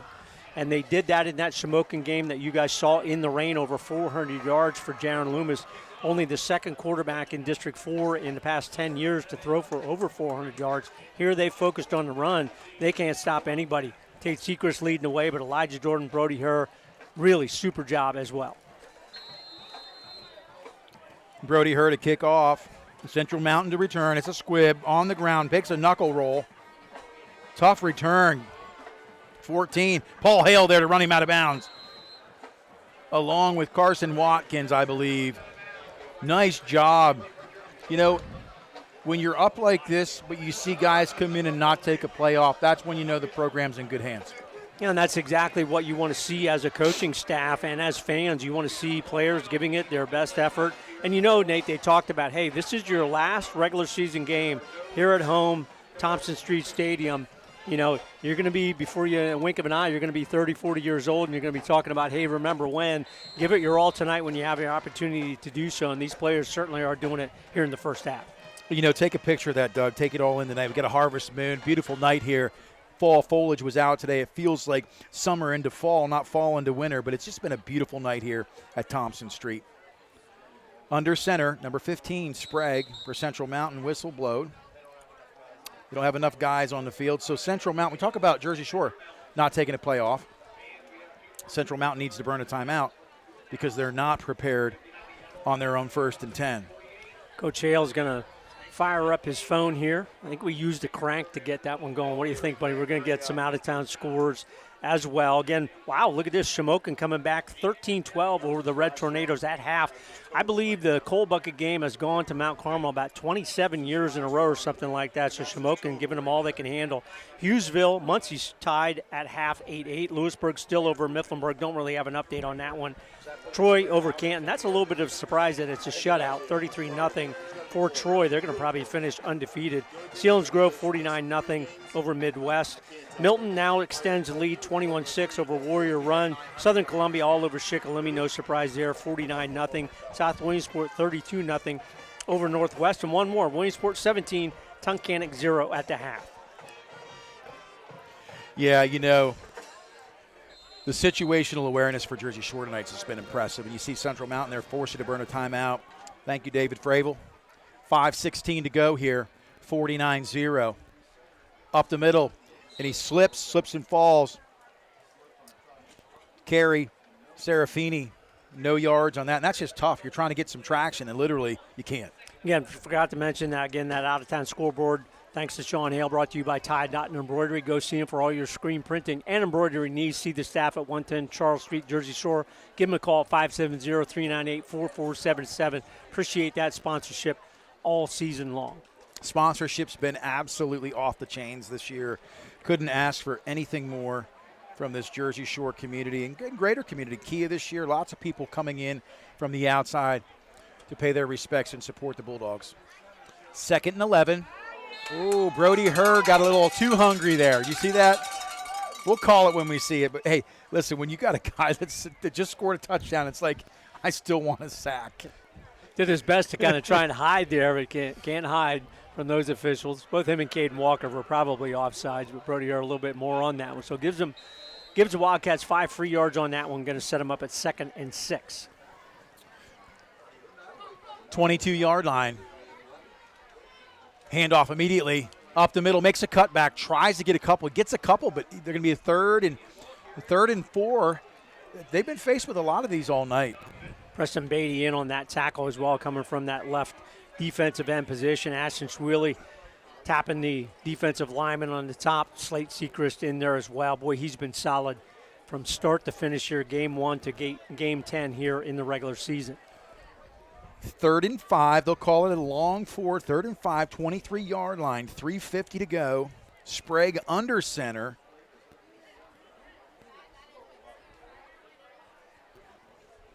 Immediate handoff up the middle. Good blocking. It's going to be close. They're probably going to move the chains. Give credit. You talked about the meat package. Great block up front. Yeah, nice conversion there on 3rd and 6 for the first down on the rush. I believe that was number 3, Brady Wolfram, on that carry. So the Wildcats pick up one of their very few first downs on the night. Nice job there by the right side of the Central Mountain offensive line. So this will be the 1st and 10. Nice first down pickup for Central Mountain, looking to score their first points of the night. In the gun, Sprague looks to the flats, gets closed in, tries to rush outside and taken to the ground. Flag on the play. It's going to be a hold for most certain a hold offensively on Central Mountain. So when it starts to look positive, they're going to be marched back 10 yards. Another tackle for a loss there. Talon Lope, number 53, in on the defensive line, in on that tackle for a loss. Be interesting to see. You got the sack. Do you take the penalty as well and really drive them deep in their own territory? Central Mountain is backing up like Jersey Shore is going to accept that penalty. Kevin McNamara, our referee, is going to explain it to us here in just a minute. Is the hold. So if these stats are right, Tate Sechrist came into tonight's game with 860 total yards. So he is, if this is statistically right here on Max Preps, 860. He has 208 yards tonight. Last carry of 53 yards. That puts him over 1,000 on the season. Hats off to you, Tate Sechrist. Well, and missing 2 full ball games, really 2.5, because he missed most of the second half of that game at Executive Education at Charter Academy. So that 1,000 yards in that number of ball games, very impressive. 1st and 20, right to left. Quick pitch left. Tries to get outside. Stretch that play for a couple, Doug. That is a super tackle, super play there by Luke Thompson. He was engaged with a blocker and then came off to still make the tackle for maybe a gain of 1 or 2. Luke Thompson, we've talked about him the last couple weeks. Him and Preston Beatty flipping sides on that defensive line, defensive end positions. They are not bad at all. Well, to have 2 guys that have very limited football experience coming in and playing such a vital role at key positions, defensive end is a crucial position in the 5-2 and holding this Central Mountain starting offense to next to nothing. 2nd and 18. Bo Sechrist up the middle, stunts. Another nice tackle. Thompson in on the play again. Thompson, Brody Herr on that right side. Bo Sechrist had the blitz through the left side, kind of came around the backside to get involved as well. Brody here, he's really kind of amazing. He's really a chameleon. He's the kicker. He's the punter. He can run the football as well. He has played defensive lineman, defensive end, linebacker. I think he likes it in there in the defensive line there. You can tell he's a tough guy. And, if you knew his father, Matt's a phenomenal ear musician, front of house guy, Elton John, Claire Audio. And, and he loves to bike. But Brody is just a beast. 5'10", right around 200 pounds. It's crazy. Right to left motion. Rolling right, setting up to throw back to the left. He's got a man wide open. Oh, just overthrew Connor Foltz. I like the design of the play. Just didn't develop. Really nice play, but pressure on the backside there by Preston Beatty, forcing Sprague to step up. A little uncomfortable there in the pocket. Saw Connor Foltz, but not able to set his feet to get it to him. Throws it wide. So, again, Bennett drops back deep to punt this one away on 4th and 18. Still a minute to go here in the first half. Bulldogs lead 49-0. Yeah, like you said, Doug, a minute to go, and Bennett has absolutely been lethal, punting from his own end zone last trip. This one's shorter and returnable. Elijah Jordan's going to make this and take it down the sideline. Going to cut back. No, he keeps it moving forward. And we talked about that. Starting in and around 3 weeks ago in his return, there's this run and sit down. And, man, those types of plays, you don't want to see someone get hurt. No, it's a smart play. Take what you can get. Right. Go down. Hey, you'll take the football anytime to start your offensive drive in your opponent's territory at about their own 44-yard line. 51.1 seconds to go here. Bulldogs, they're going to look to score again. I think is Tate still in there? I believe he is. Loomis in the shotgun, 1st and 10. Sechrist again on the counter. He's gone.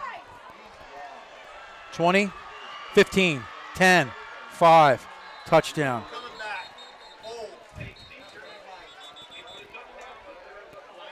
No, it can't be. When? Yeah, so holding on that play, but you want to talk about a hole on that left side. Dammer and Slade Sechrist, my goodness gracious, that was so wide open and no pursuit there by the Central Mountain defense. So 44 yards nullified by the holding penalty. That's the first holding penalty against Jersey Shore tonight. Really, other than that first drive where it was kind of all out of whack, where they had a couple procedure penalties, you haven't had very many. And it's definitely a hold, but you allow a guy to run 50 yards before the laundry hits the field. Oh, Coach Hale's over here telling me it got stuck in the laundry. He couldn't get it out of his – no, thank you. That makes sense. Had a flag malfunction. He had a flag malfunction, yes. Thanks, guys. Loomis to Sechrist, fakes it, and he's going to run again. Down to the 40. Now, all of a sudden, that one came out quick. Yeah, that flag came in late there. Wow, so you're going to have 2 holdings in a row against – Jersey Shore. We talked about the quota tonight. Every now and then there's a quota. Hey, listen, 33 ticks to go. Don't laugh, Doug. It's not funny. Anyway, 33 ticks to go. This is going to march back. We'll need a calculator here in just a minute, but it's going to be first down in long. This is not the fast car. This is not the fast car. This is about as slow as it can go. Caden Walker coming in here on the offensive side. No, that's Paul Mateer, I think, number 79. Yep, Aiden Paul Mateer coming in on the left side of that offensive line, replacing Slate Sechrist. Oh, 56 at fullback. He's gone. Oh, nice.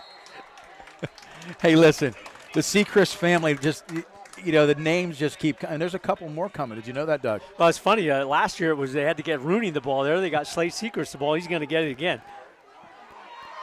And Slate's going to go 40.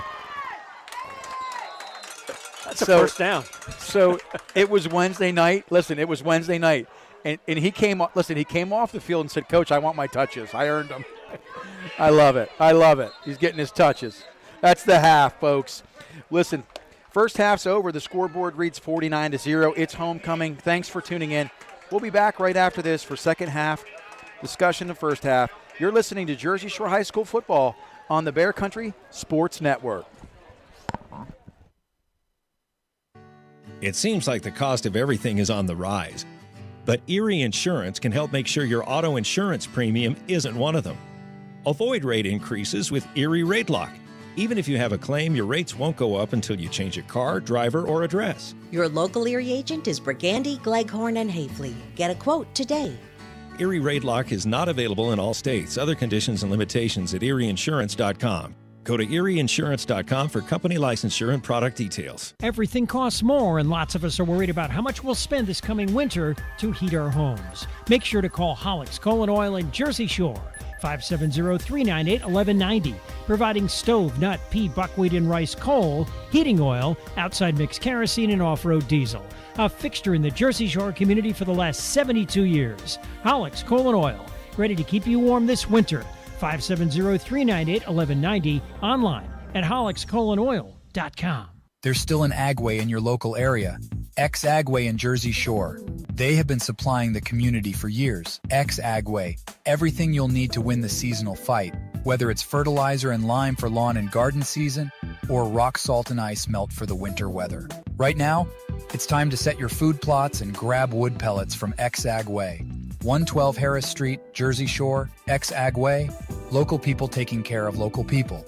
570-398-2770. If you want to sell a house or buy a house, make it Anchor Realty in Lock Haven.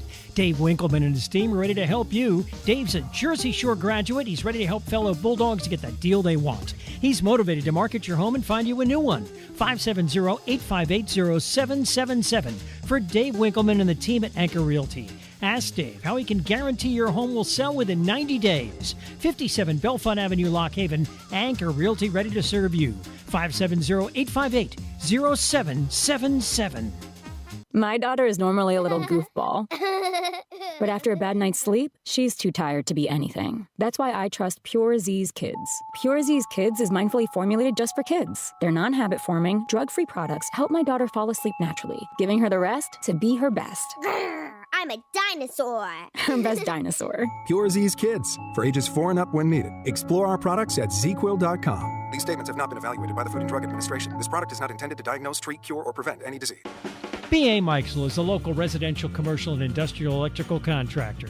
With over 10 years servicing north central Pennsylvania, B.A. Mikesell has built relationships with home and business owners in Jersey Shore and beyond. Trust B.A. Mikesell's trained electricians for all of your electrical needs. Take advantage of their industry-leading warranties. Call 570-398-7837 today to find out more. B.A. Mikesell Electric, a proud supporter of Jersey Shore sports. For a great time, make it Baldbird's Brewing Company in Jersey Shore. Enjoy 24 different beers in the family-friendly tap room where pets are welcome too, and a full selection of local spirits, wines, and specialty cocktails. Don't miss our weekly family game night and trivia night. Baldbird's Brewing Company offers event space for meetings, weddings, and private and semi-private party spaces. Open Wednesday through Sunday. Baldbird's Brewing Company, Schaefer Lane, Jersey Shore. Online at baldbirdsbrewing.com. Need insurance? See Fager Insurance. Fager Insurance at 511 East Church Street in Lock Haven is an independent agency representing Erie Insurance. Fager Insurance works for you to get the best coverage at the best possible price with superior service. You are the person that counts. If you have a loss or claim, Fager Insurance will be there to guide you through the process. Fager Insurance offers auto, home, flood, business, and life insurance. Since 1964, Clinton County residents have trusted Fager Insurance at 511 East Church Street, Lock Haven. You should too. Fager Insurance. Fred Ham Disposal has proudly served the community with residential and commercial trash removal for the last 55 years. They're a family-owned company that cares about the environment and their customers, providing extensive trash removal and recycling options. Their fleet of trucks provide reliable pickup service, and they give you a chance to pay your bill online. Fred Ham Disposal, here for you. Call 570-398-1814. Fred Ham Disposal. We have moved. Alexander Kia is offering the same great deals on new and used Kias at our new location on Broad Street in Montoursville. Come see Doug Hilliard and the great selection of 2024 Kias, the Telluride, Seltos, and the amazing all-new Kia EV9. SUV capability, EV power. Take advantage of all the extras available at Alexander Kia, including free state inspection and car washes with every service appointment. Alexander Kia, Broad Street, Montoursville, online, alexanderkia.com. At Simply Safe, our award-winning home security has advanced sensors, HD cameras, and now this 24/7 LiveGuard protection. Only from Simply Safe. Monitoring agents can see and speak to intruders through our indoor camera to help stop crime in real time and for fast police response. Now get 45% off any new system with Fast Protect monitoring at simplysafe.com/radio. Advanced home security, 24/7 professional monitoring for less than $1 a day. There's no safe like Simply Safe. Everything you need in one place. Jiffy Market in Jersey Shore. Now your first choice for great hot food, breakfast sandwiches, bagels, French toast sticks, boneless wings, hash browns, garbage fries, and taco wraps. PA lottery tickets and skill games and ATM fresh-made sandwiches, meat and cheese by the pound, snacks, candy, slushies, and more. All at Jiffy Market. Everything you need in one place. Across from the post office in downtown Jersey Shore. Stop and shop. Jiffy Market in Delhi. Bear Country, 99.9 FM. Nate Carpenter, Doug Byerly, we are back. It's been a great night here, homecoming. As they enter the field tonight, we'll see who that homecoming queen is in just a few minutes. Hopefully we can catch that and bring that to you on the FM dial as well as the YouTube channel. I do believe we have some time of possession, Doug. Well, we got that. We're going to wait for the next segment when we do all of our stats. That's We're fine. going to do our out-of-town scoreboard right now. Again, out-of-town scoreboard brought to you all season long by Tie Dot and Embroidery. For all your screen printing and embroidery needs, see the staff at 110 Charles Street, Jersey Shore, and give them a call at 570-398-4477. And again, a shout-out all season long to Duke Fravel and Remembrance for all the support of not only Tie Dot and Embroidery, but all of the Jersey Shore teams. So we'll go down through the whole list that Coach Hale has been good enough to get for us. North Star leading West Branch 42-0. But here in the Valley, Hughesville 16, Muncie 8. That is a real surprise. Lewisburg all over Mifflinburg 28-0 at the half. The Cold Bucket game, Shamokin 13, Mount Carmel 12 at the half. Troy leads Canton in the Old Shoe game 33-0. So the Trojans are going to finish at 10-0. Canton will fall to 8-2, but still very strong there in single A. Sealands Grove, 49-0 over Midwest. Danville, good game with the Executive Education Charter. The Ironman leads 17-6 at the half. South Williamsport 32-0 over the Rangers of Northwest. Williamsport 17-0 over the Tunkhannock Tigers at the half. Pottsville trailing North Schuylkill. North Schuylkill going to finish at 8-2, 16-7 if they win that one. Southern Columbia 55, the Shikellamy Braves 0 at the half. Milton 21-6 over the Warrior Run Defenders. Montoursville trailing Loyalsock in the Battle of the Bridge game, 28-7.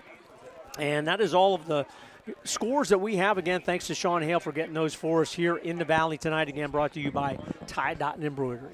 Yeah, a lot of great games going on. Boy, that Troy team is a machine. I saw Canton play on film. Canton play South this year. And they had some really big kids and some great athletes. But I'll tell you, Troy's another breed this year. I think Troy, from what I heard, will be the number one seed in 2A. They're going to be the number one seed. I think depending on what happens with Mount Carmel, either Mount Carmel or Southern, obviously will be the number 2. Now they have 8 teams in that, including Lime Mountain, who's going to, if they win tonight, will end up at 8-2. So that's going to be a good bracket. But I tell you, this may be the year for a team from the northern tier in that AA to really challenge Southern or Mount Carmel for that AA title here in District 4. Yeah, and if there's ever been a year, mark my word, you heard it from my lips, and sometimes we get it right and sometimes we don't, but this is a year where I believe Troy can compete with just about anybody. No, they're very good. They had 18 out of 22 returning starters from last year's team that went 9-1 and then won a game or two in the district playoffs as well. The Troy Trojans, they are the real deal in AA this season. Well, listen, we've talked a bit here. We're going to be back right after this. We're going to go back to the station. You're listening to Jersey Shore High School football on the Bear Country Sports Network.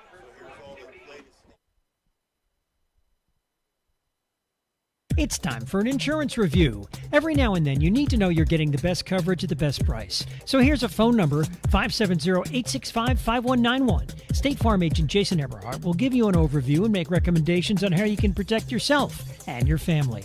Auto, home, life, health, property, or business, it's Eberhardt State Farm. Available online at insurejerseyshore.com. Eberhardt State Farm in their new offices, 600 Allegheny Street, Jersey Shore. 570-865-5191. Muncie Bank and Trust is proud of its long history of guiding families and business owners on their financial journey. When it comes to serving our communities, we know that trust, integrity, and reliability are what you've come to expect from Muncie Bank and Trust. So whether you're a family looking to purchase a place to call home or a business owner seeking the capital to grow, your journey to making those dreams a reality starts at Muncie Bank. Learn more at munciebank.com. FDIC insured, equal housing lender. Everything you need in one place. Jiffy Market in Jersey Shore. Now your first choice for great hot food, breakfast sandwiches, bagels, French toast sticks, boneless wings, hash browns, garbage fries, and taco wraps. PA lottery tickets and skill games and ATM fresh-made sandwiches, meat and cheese by the pound, snacks, candy, slushies, and more. All at Jiffy Market. Everything you need in one place. Across from the post office in downtown Jersey Shore. Stop and shop. Jiffy Market in Delhi. It seems like there's an automotive parts store on every corner, and they all probably have the part or product you need.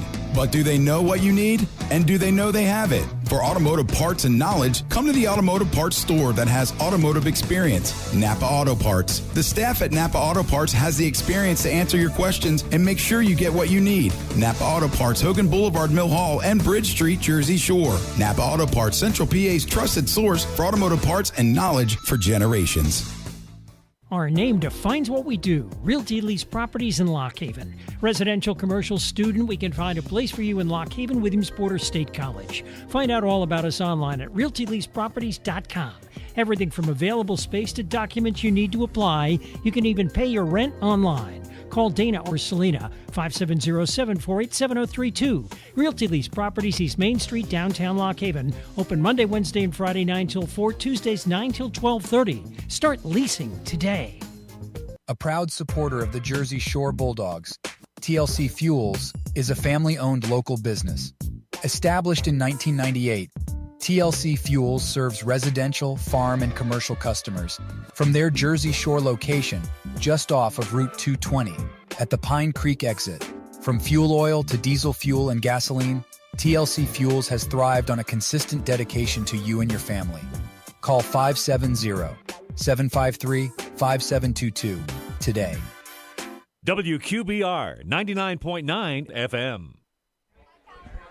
Nate Carpenter, Doug Byerly, we're back. It's homecoming as the final couple people we get to march onto the field for homecoming queen. I guess this is homecoming king and queen. I don't know, Vince, what do you think? Vince shrugs his shoulders, speaks in some form of sign language, which I can't interpret. We're not so sure who's going to win tonight, but we know we're going to get to some stats right now. Thanks again to the Wadsworth family, all those people that have made this season happen.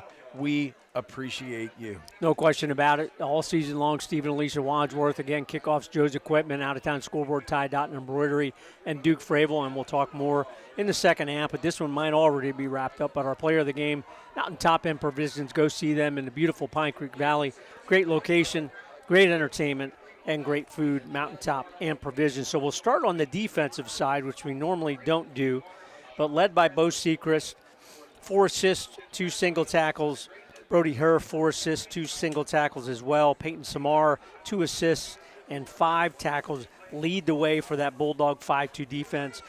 One more defensive stat on the hurry side, since we talked about that in the pregame and in the first half, where the team as a whole has 258 hurries on the year, where you're hurrying that quarterback to throw the ball before he wants. In that first half alone, Chris Davis has it marked down that 17 hurries by the defensive players of the Bulldogs, led by Preston Beatty with 3, Brody Herr with 4, Slate Sechrist with 3 as well. So really, really special there from the Bulldog defense.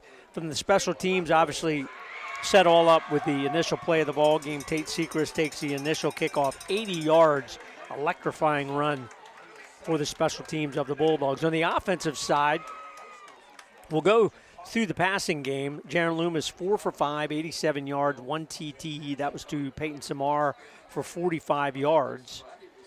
In the catch category, Dathan Tyson with 1, Samar with 1, and that touchdown. Swilly with 1 for 29 yards. Elijah Jordan with 1 for 5 yards. So again, that makes up the 4 for 5, 87 yards. Jaron Loomis through the air.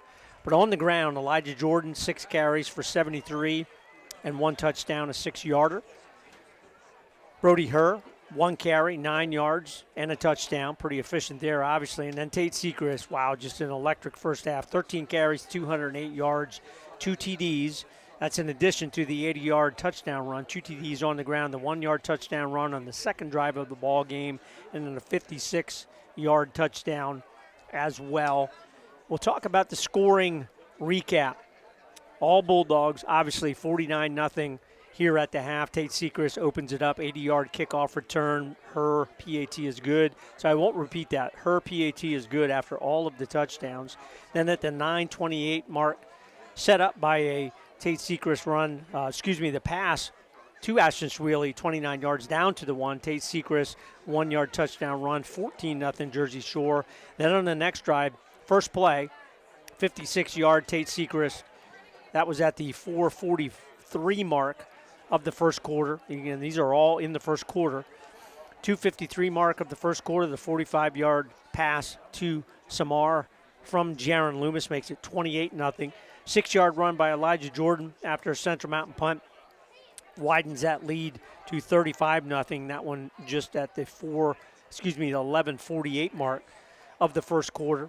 And then finally we're into the second 9-yard run by Jaron Loomis on the option keeper. Really nice play there, set up by a great run by Elijah Jordan down to the 9-yard line. And on the next Central Mountain possession, Brody Herr, 9-yard run. He adds the PAT as well. So all of the scores for the Bulldogs in the first half, and the Bulldogs lead big, 49-0 at the break. Thanks for all those stat wrap-ups, Doug. Quick shout-out tonight to Stephen Watts tuning in from Colorado Springs. We thank you. Lakeland, Florida, Randon Piney, Monroe, North Carolina, Chad Lair, thank you for tuning in.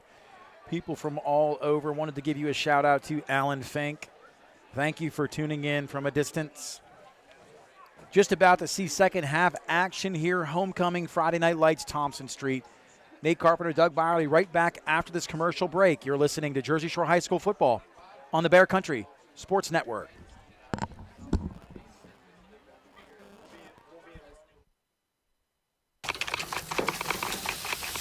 When you find a professional on Angie to tackle your dream kitchen remodel. Connect with skilled professionals to get all your home projects done well. Inside to outside, repairs to renovations. Get started on the Angie app or visit Angie.com today. You can do this when you Angie that. Boot Barn honors a Western legacy built by those who persevere through resourceful determination. Ariat honors that same legacy by bringing innovative technology to classic pieces. Driven by a dedication to the craft, Ariat blends timeless Western artistry with advanced performance features for the modern cowboy and rodeo athlete.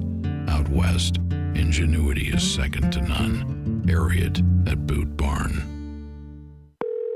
Discover, this is Danny. Hi, it's Jen Coolidge. I just want to thank you for making me feel so special. I earned cash back on debit for my dinner party groceries. That's great. But with Discover Cashback Debit, we give everyone cash back on everyday purchases. Anything else I can help you with? Are you hungry? 'Cause everyone left after the asparagus sorbet.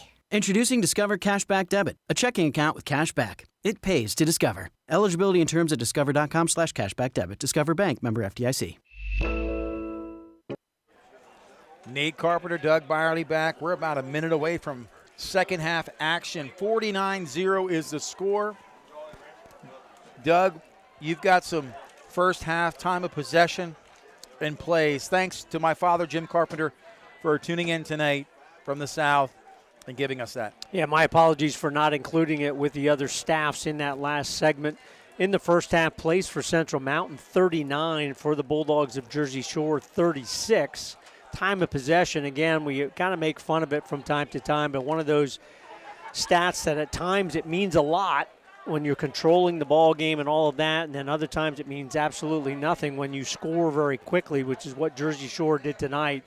So Central Mountain leads in time of possession, 15-10. The Bulldogs have only held the ball for 8:50 of the first half, but they put 49 points on the board. Offensive efficiency, that's what you want, and the Bulldogs have had it right from the opening kickoff tonight. They have looked good in all facets of the ball game. Special teams, offense, and defense. Bulldogs lead big. They have looked great, and you know, Really, we've seen games like Shamokin where they went aerial and attacked through the air. Tonight, I mean, it has seemed somewhat vanilla, but my goodness, the chunk yards, the big plays offensively for the Bulldogs.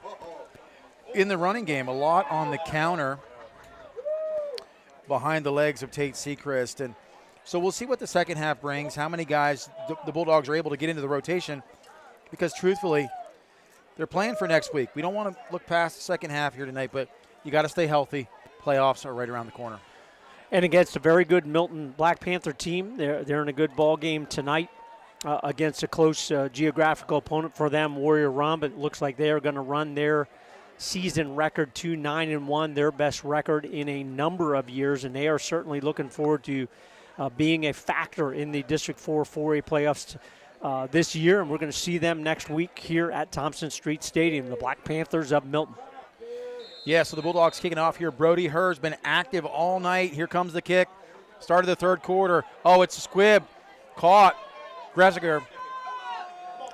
Oh, big hit. Paul Hale along with Peyton Samar and Malk on the wrap-up along with Thompson. So Paul Hale makes the initial contact, and the orange and black clean up. So the Central Mountain Wildcats struggled all game long. I believe they only had one first down in that first half. They're going to see if they can get some consistency. And again, Nate, they are in the playoffs in District 6, 5A, only 2 5A teams in District 6, so they will play Hollidaysburg at Hollidaysburg for the 5A District 6 title next year. That Hollidaysburg Tigers team is a pretty good one. They're probably going to go in about 500, but they played a great schedule this season. Second half, starting possession, Central Mountain. Sprague, number 15 in the shotgun. Goes to the flats immediately, and it's dropped. Evan Snyder there, and that's not a typical drop because all season long Connor Foltz has been not only a household name, but he's been sure-handed. Well, he kind of peeked up a little bit. He saw the defenders coming up there. He's their career receiver for the program, but kind of peeked at the defenders and did not secure that catch, so incompletion on first down for the Wildcats. The Dogs right now staying with the starting team and to start this initial third quarter. Just under 11 minutes, continuous clock. Sprague under center, twins right, single receiver left. Serafini behind him. Handoff to Serafini, off tackle, and there's just nowhere to run. Ball fumbled out. They're going to throw a flag now.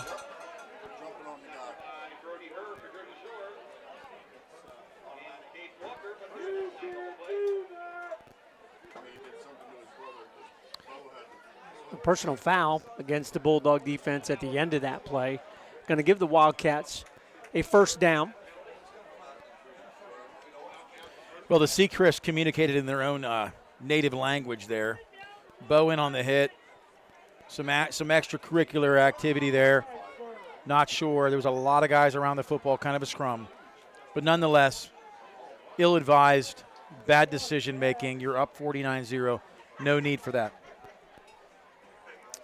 The Wildcats going to reset here, just outside their own 40-yard line. 1st and 10 to go for the Wildcats. Again, looking for some offensive consistency. See if they can put something together and prepare a little bit for their playoffs next week on the road. So they've stayed with Greninger and Foltz to the right in the twin package. Sprague going to step back into the gun. Serafini's been his choice at running back. Immediate thrown to the flats. Caught by Foltz. Foltz makes a man miss, but good tackle by Sweely, but not until Foltz picks up 6.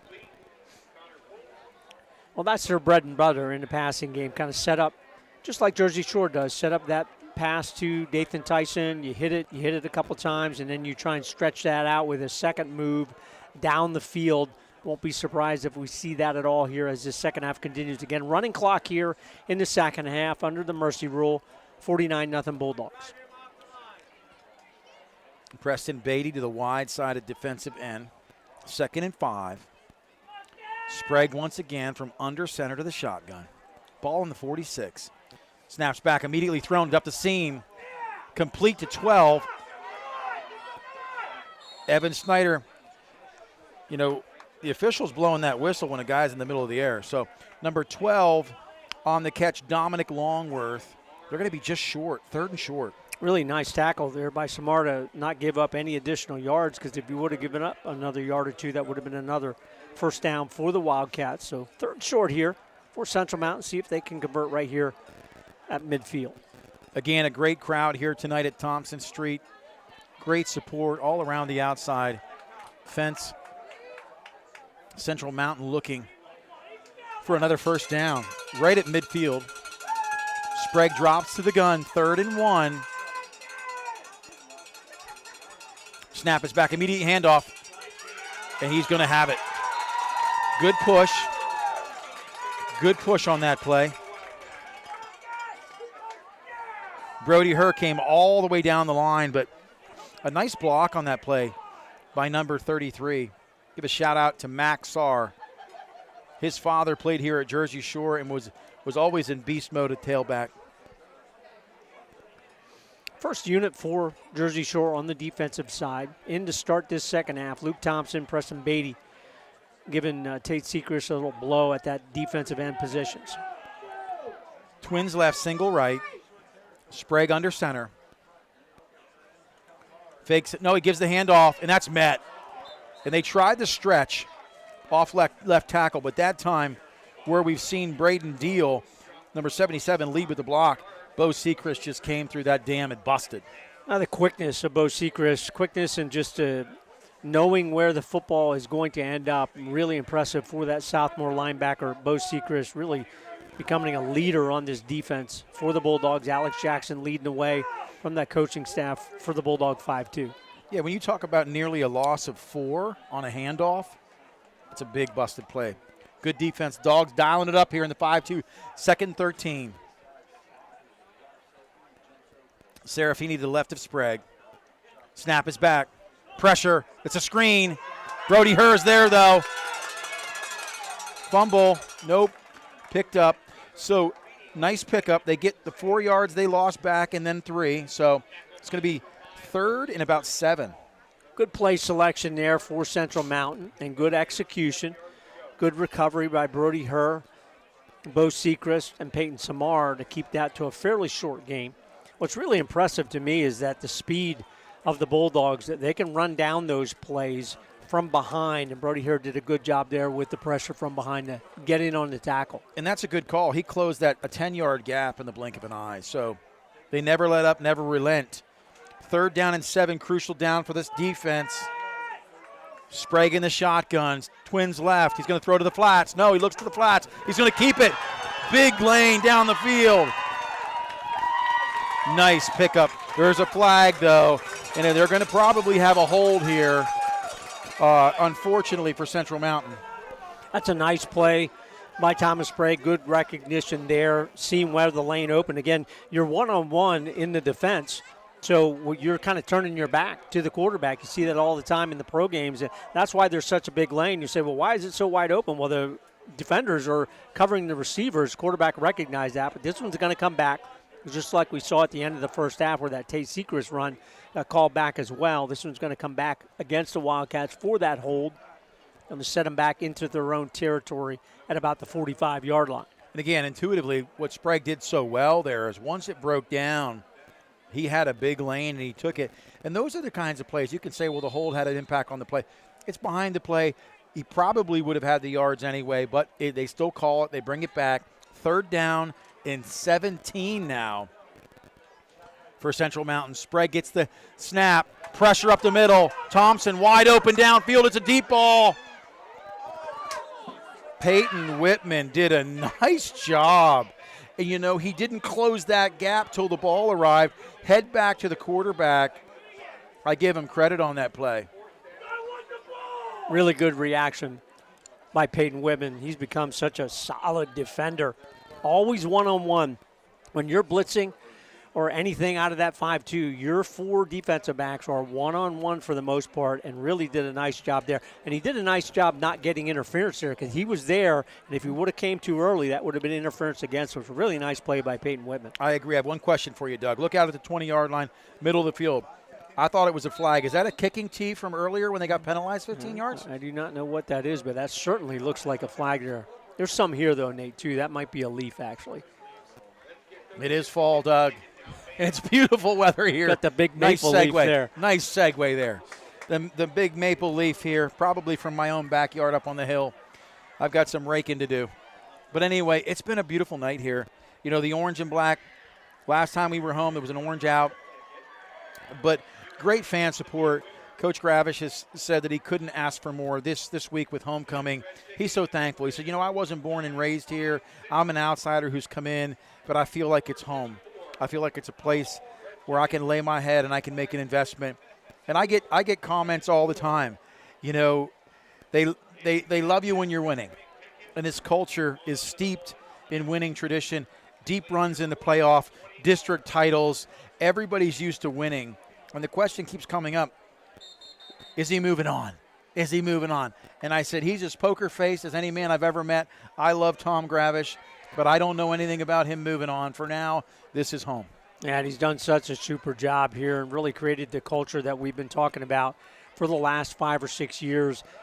The players believe, the community believes, and the team it really has produced here on the field. Last 4 seasons, unbeaten in regular season play. 4th down and 17. Looks like they're going for it. Here comes the jailbreak down the field. Receiver busts in. Pass goes outside, so miscommunication intended for number 12, Dominic Longworth. Nobody home. Good to see him go for it on 4th and 17. I mean, you're down big on the scoreboard, 49-0. You know, what do you have to lose? Again, you're prepping for your own playoffs next week, so what are you going to do on the 3rd or 4th and long play where you have to convert? That play, just a miscommunication there, kind of a streak down the sidelines. Throw went one way, receiver went the other, and the Bulldogs take over. 5:08 to go here, 3rd quarter. Again, running clock in the mercy rule. Bulldogs second possession of the second half. Trips left, Loomis hands off to Tate Sechrist off the right side. Again, nobody home, down the sideline. Could he get a he runs into his own man. Oh, my goodness. Tate Sechrist not only took out his own blocker, but the Central Mountain defender all in one clip. Looked like he was going to go around him, and then there was no room. And he comes back and gives Dathan Dyson a whack. So he just said, hey, I'll knock them both down and pick up an extra 5 or 6 yards after the run on that play. Tate Sechrist adding to an impressive first half rushing the football. Single back is Sechrist. Elijah Jordan left to right. It's the fake jet sweep. Counter. Sechrist down the outside. He could go. 10, 5. Head down into the end zone. They're marking him out. A cufflink from the end zone. Oh, my goodness. Almost stumbled and fell there, but did a really good job of keeping his balance, did Tate Sechrist, and then ran hard at the end of that one. Just looking to add to the impressive production here tonight for this Bulldog rushing offense. Loomis in the shotgun. Oh, he fumbles. Loomis rolls over. He and Tate Sechrist were doing some type of origami in the backfield there.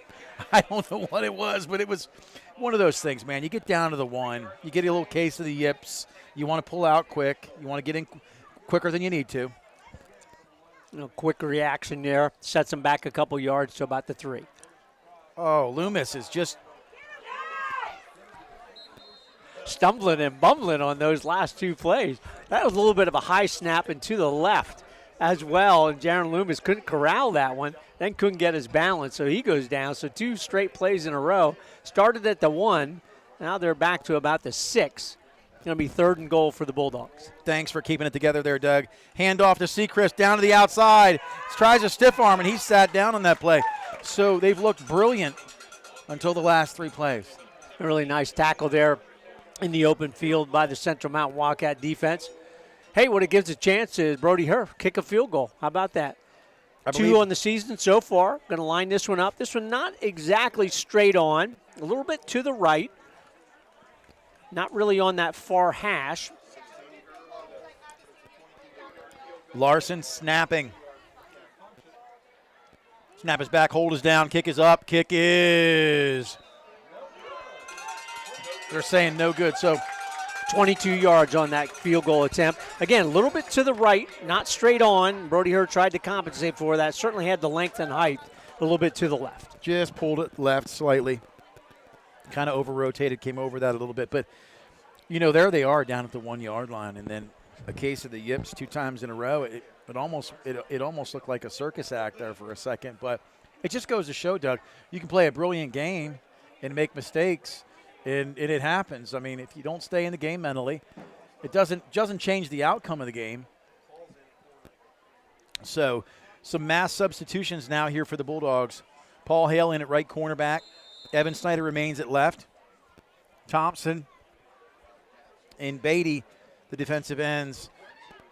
All other positions remain the same. Bo Sechrist still in it at linebacker. Tate is out of the game at defensive end. In the shotgun is Sprague. Serafini to the rear. Hand off to Serafini. And this, well, I'll tell you, just nothing. And you could just see that from the nose guard and the guard in, just collapse. Caden Walker, Seekers leading the way. Boy, you can tell Caden when he's in on the play and feels that he made a good defensive play there. He comes out of that pile, springing his step there, knowing he did a good job collapsing the interior of that Central Mountain offensive line to allow him and Slate Seekers to make a nice play. So the Dogs have not let up much tonight. Only a couple first downs for the Central Mountain Wildcats. Twins right. Form of Connor Foltz. In Longworth. Sprague gets the snap. Fakes it. He's going to go up top this time. Beautiful pass. Just over the outstretched hands of Greninger. Nice football. Just too far and wide. So another third down and long here for Central Mountain. You know, they've been behind the chains most of the night, which really is tough because now the Dogs can bring the heat. They have a number of things they can do defensively. They can sit back a little bit and check down on the screens, the delays, the passes to the flats, to the backside of the backfield. So we'll see what they draw up here.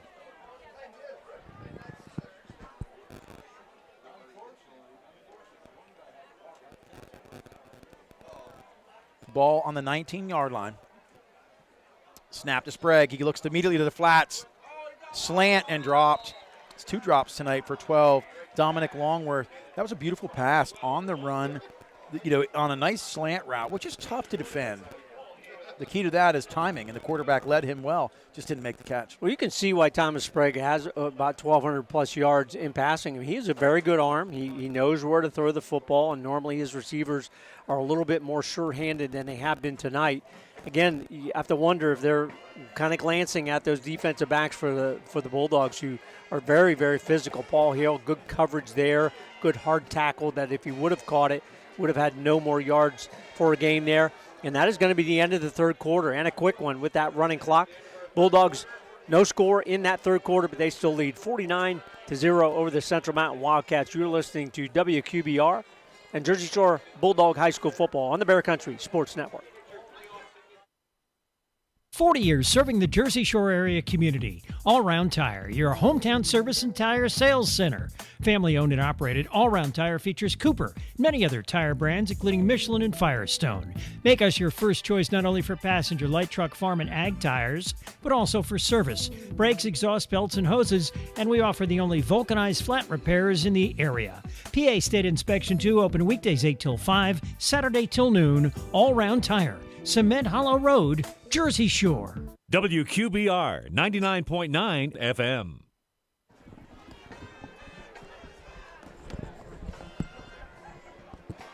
Nate Carpenter, Doug Byerly, we're back. That's the end of the third quarter. That seemed to go by. Lickety split. Continuous clock helps. It doesn't stop much at all, even on the passing game and incomplete passes. So the Dogs still up 49-0. Central Mountain has 2 timeouts remaining. The Jersey Shore Bulldogs have 3. Facing a 4th and 11. On the 19-yard line, it looks like Sprague is still in the shotgun, and they're going to go for this unless he's going to just drop back and pooch punt this. Yep. And he punts it, which is smart. Sweely getting down there. Beautiful roll. I'll tell you what, they've had positive punting all night long. So on one hand, you could say, well, that's not a blessing because we punted all night. But my goodness, that ball rolled out on grass nearly 20 yards. That's about a 50-yard punt as well. And we saw that all game long last week in Brashear. The quarterback dropped down about 8 yards and would punt it away on their 4th down attempts. Ashton Swilly back to make sure, almost was going to return that one as well. But the Bulldogs let that one roll dead at the 31. So their first position of the fourth quarter. Bulldogs take over, see what they can do here. Loomis in the shotgun. 31-yard line, left to right motion. Goes Whitman. Fake handoff, freezes him. Tate Sechrist up the middle, shot out of a cannon, down around the outside. Oh, and just steps out of bounds. Another flag on the play. And this is a situation where, you can call a holding penalty every play. And this isn't a situation where it's just been called towards Jersey Shore. If you look back on Central Mountain, they had a big play called back as well. So they've got the eye of the tiger tonight when it comes to holding. Oh, so that's not a hold. Good. That's a sideline warning against Jersey Shore. They're first of the ball game, so everyone was a little confused there until Kevin McNamara, our referee, explained that one. So that Tate Sechrist one will go in the books of Coach Chris Davis on the stats, all the way down to the Wildcat 30-yard line. 1st and 10 Bulldogs. Big pickup, Tate Sechrist. Loomis in the shotgun, 1st and 10. Tate Sechrist gets the handoff again, up the middle. Nobody home. Inside, 10, 5, touchdown. And the stat padded column just gets bigger. That is a massive run. Unbelievable. Nobody home, though, Doug. I guess what I would say is there isn't even any contact. Not even a piece of it. That's what's impressive. Mason Larson, Dammer, and then on the right side, Dyson Delaney. Those guys right in the middle of that line. Massive hole for Tate Sechrist. 30 yards for the score on the run, 11-14 mark of the fourth quarter. Extra point. And that one was just short, low, and to the left. So, to be honest with you, you get later in the game sometimes, you're not getting the same number of reps. The biggest key to Brody Herr is you got to score frequent and often, and they're guaranteed extra points. So he's missed a couple tonight, but no big deal. 11-14 to go here in the fourth quarter. Thanks for tuning in. We've had people from all over the nation. Thanks again for tuning in. Hey, Smokey Stover, Coach Stover, hats off to you, my friend, my brother. Miss you and love you. Thanks for all the mentoring over the years and for what's going on with baseball. And maybe this is young smoke, but anyway, you got 3 future players. I know you don't want any injuries. We don't either. Thanks for tuning in tonight. And thanks to you for your service, tuning in from Fort Campbell tonight. We appreciate you serving this great nation.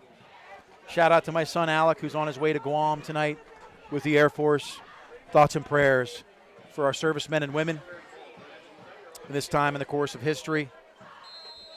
Evan Snyder to kick off. Ooh, a little higher and deeper. Caught by Greninger.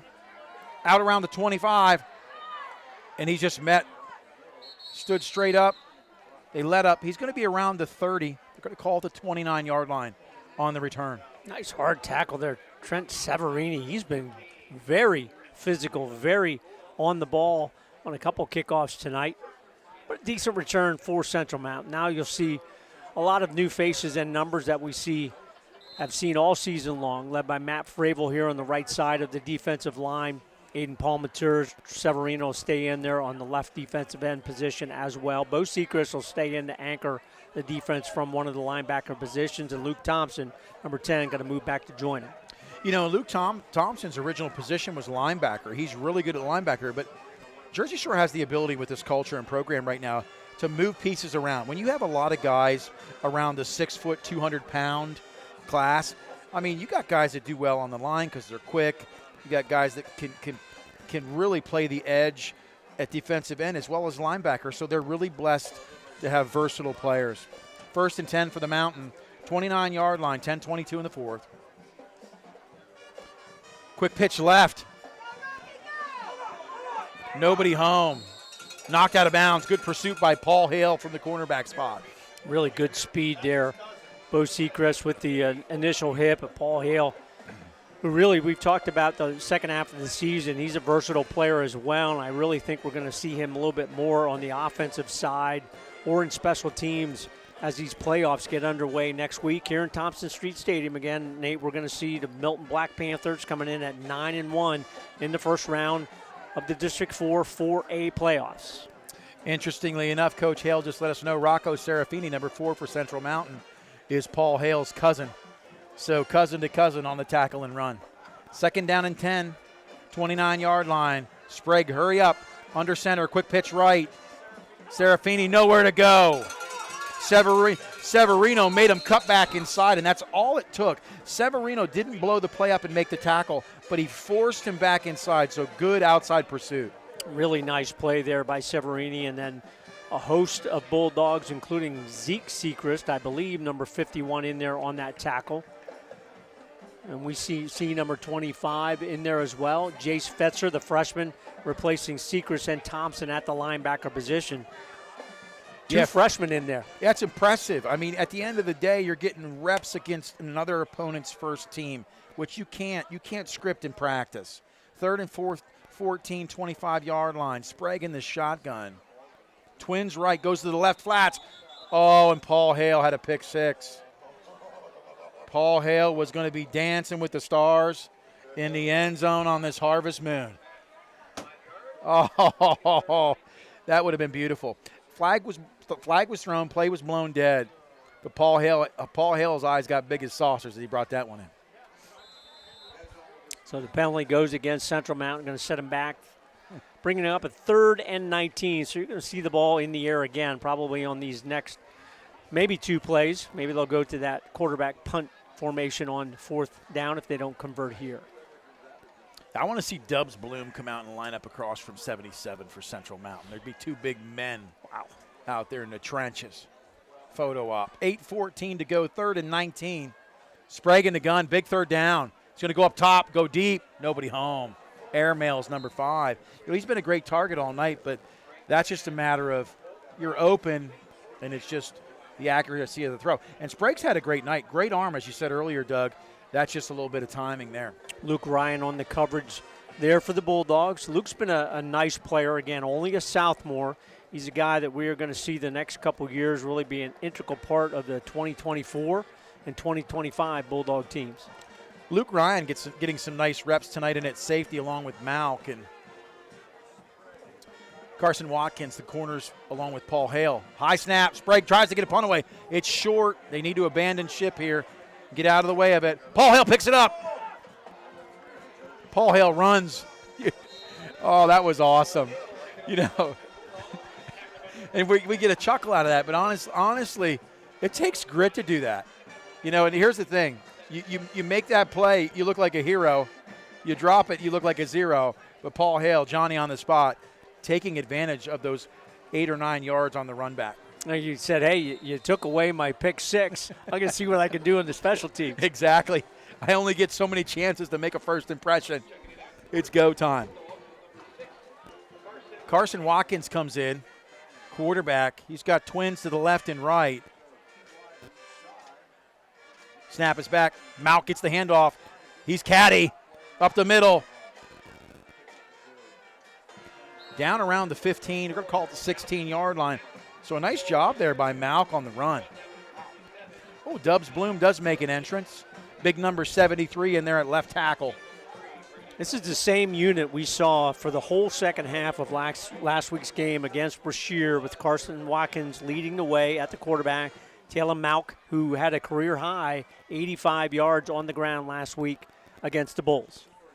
That's a 1st and 10 on that first down. The Dogs doing the right thing. They're going to let the play clock run down and not just get chippy. Malk gets another handoff. Good block on the play. Malk's down around the outside, close to the end zone. Big block that time by number 63. Who was that? Blake Oglesby pulled and trapped a would-be tackler, and it just opened up. Great blocking, Oglesby. Got to love when your second offensive unit does some positive things to open holes. We've talked about it. Malk has some ability from that running back position. Very nice. 1st down and goal from the 3. Oh, we got another.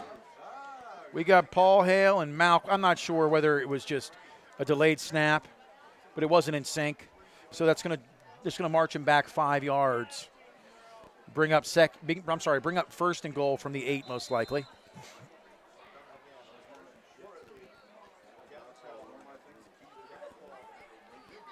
And the gun, Watkins, jet sweep. It's Paul Hale. He's got speed. Touchdown, Paul Hale. And we talked about this all week long on the scout team, Doug. Paul Hale was trying his best to represent Connor Fultz. And so in the scout team, and you saw it right there, Paul Hale has speed. Paul Hale's a very good athlete. You know, he's kind of handicapped a couple weeks when he had that bone bruise on his hand and had to sit out part and then have a soft cast on it. But when he gets an opportunity to carry the football or do some things on the defensive side, he is very, very good. 9 yards, Paul Hale, 5:31 mark, running it in for the touchdown. Evan Snyder gets the PAT try. It's up. It's good. So, hey, we went from the potential of not having a kicker to having Brody Herr and Evan Snyder. That's a plus.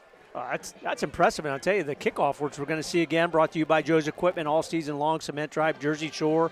Kudos to Joe's Equipment for being on board for the second season on those kickoffs. But Evan Snyder really did a nice job. Got some nice heights on that kickoff. It's so important, Nate. We talk about that. Kicking in high school, very, very important. A lot of teams have figured that out. You need a kicker to be able to get the point afters, to have a chance for the field goals as well. So the Bulldogs special teams setting it up here. 5:31 to go here. Again, it's been running clock here all second half. Bulldogs have extended the lead 62-0 over their closest geographic rival, 15 miles away out west on Route 220, the Central Mountain Wildcats. They're going to drop to 3-7 on the season, but do have another week to go in their District 6 5A playoffs. The Bulldogs are going to finish their 4th consecutive season without a regular season loss at 9-0-1. Bulldog band playing Sweet Caroline. Return 14, Ricky Rohrbach. Good tackle on the play, but I want to go back to the Paul Hale jet sweep. I mean, if that's your 4th or 5th or 6th option at wide receiver, they're well coached.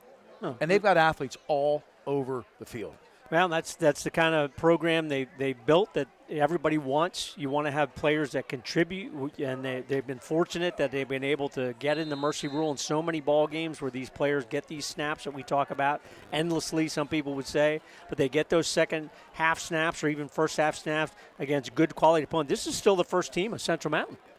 Whole first team still in the ball game. 13 on the Wildcat. So the Wildcat is when you have a quarterback come in. So Sprague was replaced. Otherwise, it's all first-teamers. Kyle Kissel in the game at quarterback. Hard to see those numbers until they give us a side view.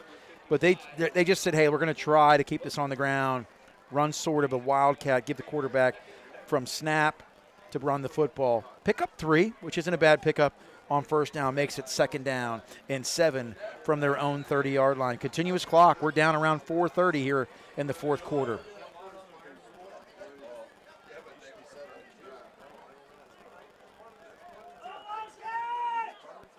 Kissel in the shotgun. Twins left, twins right. Blitz. Zeke Sechrist blitzes. Fravel on the tackle for loss. Big. And, you know, Fravel family of Tie Dot and Embroidery, they've been huge all year sponsorship-wise. But, you know, he came in from out of state, never played football until this year. His grandfather would have been Duke Fravel, our former cornerbacks coach, basketball coach, tipped with a tradition this year being in his memory and his honor and his passing this past year. But Fravel's a household name, and there's a kid who's never played before, gets a sack. 3rd down and 10. Going to run the option, Wildcat. Paul Hale there, turns him up. Just good defense. Severini comes all the way from the far side to get in on that tackle. Really nice job there by Taylor Malk and Paul Hale to turn that play back inside. I wanted to mention that you were talking about Matt Fravel, and he was getting congratulations from Braden Rayborn, only a sophomore, number 78. Boy, good size there as well on that right side of the defensive line. 6'1", 235 for Rayburn. He's got to be excited to get some snaps here in this ballgame. And then you got Gage Watkins to his left, a freshman at 220. And Gage is a guy that you see at halftime or pregame playing in the band as well. Yeah. Gage, really nice size for a freshman. I love music. I love the band. Going to the flats. Big hit. Coming up, laying the smackdown. That's Luke. Luke Ryan. I'm just like thinking to myself, what you're seeing is really the evolution and maturation process of guys that don't play. But guess what? When you play every game and you get a quarter or two, and your just confidence builds, and you mature, and you're still hitting the weight room. Luke Ryan just made a killer play there. Well, that is a big hit by Luke Ryan. Let me tell you, he's a nice physical guy, 6 foot, 175, and quick. Frabel and Ryan to the twin side to the right. Snyder, in the backfield. Fetzer gets the handoff, gets a block. Fetzer to the edge, down around the outside. Picks up a couple.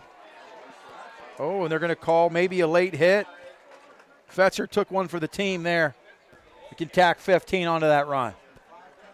Fetzer had a couple nice carries in that second half last week against the Brashear Bulls.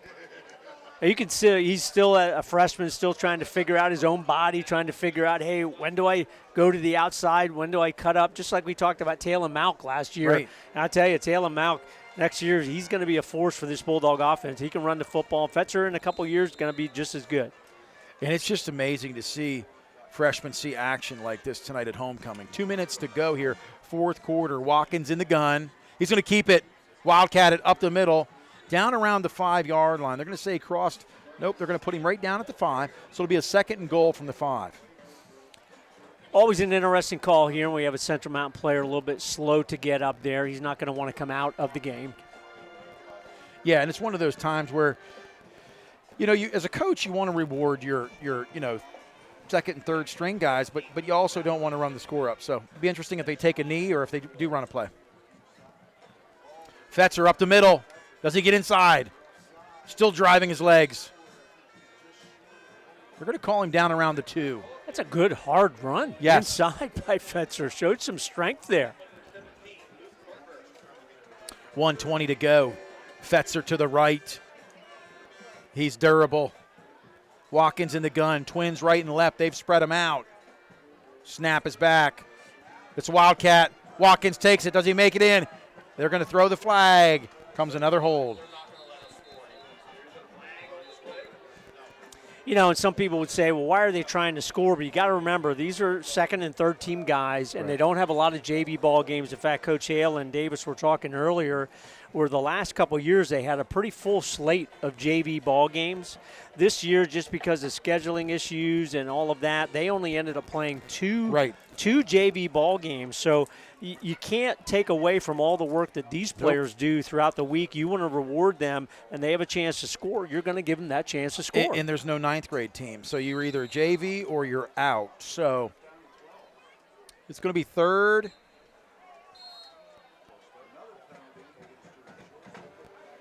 So, we talk about this, and, flags are flying, and the Dogs are backing up. So they're now back to the 17-yard line. So 3rd and goal from the 17. Right to left goes Frabel. Hand off to Fetzer. He goes nowhere. Fetzer tackled for loss on the play. Going to back him up another yard. Clock's still running. At this point in time, there's 36 on the play clock. There's 33 on the game clock. I wouldn't be surprised. They let this just run out. Line up, shake hands. Happy homecoming. Thanks for coming out tonight. 62-0 is the score. The Dogs really looked. They came out fast tonight. And that was the thing that impressed me most. I wanted to see them get out of the gate early, fast, and often. They had 35 points within the first quarter. It was lights out. We're going to come back right after this. We appreciate you tuning in all night long. Hats off to the Bulldog. They're going to Gatorade Gravish. They just Gatorated Tom. Tate Sechrist.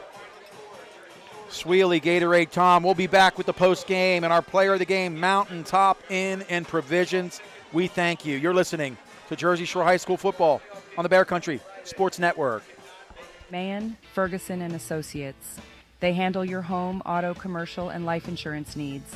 Let's talk life insurance. If something happened to you, would your family be prepared? Let McMahon, Ferguson and Associates craft the perfect Erie life insurance policy for you. Call 570-398-4090 or visit 1020 Allegheny Street, Jersey Shore. Your local Erie insurance agency is McMahon, Ferguson and Associates.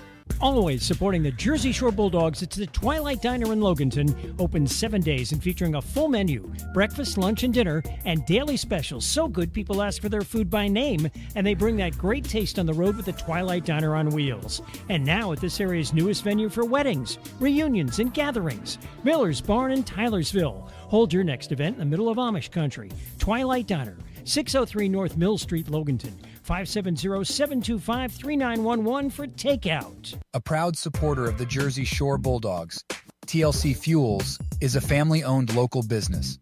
Established in 1998, TLC Fuels serves residential, farm, and commercial customers from their Jersey Shore location just off of Route 220 at the Pine Creek exit. From fuel oil to diesel fuel and gasoline, TLC Fuels has thrived on a consistent dedication to you and your family.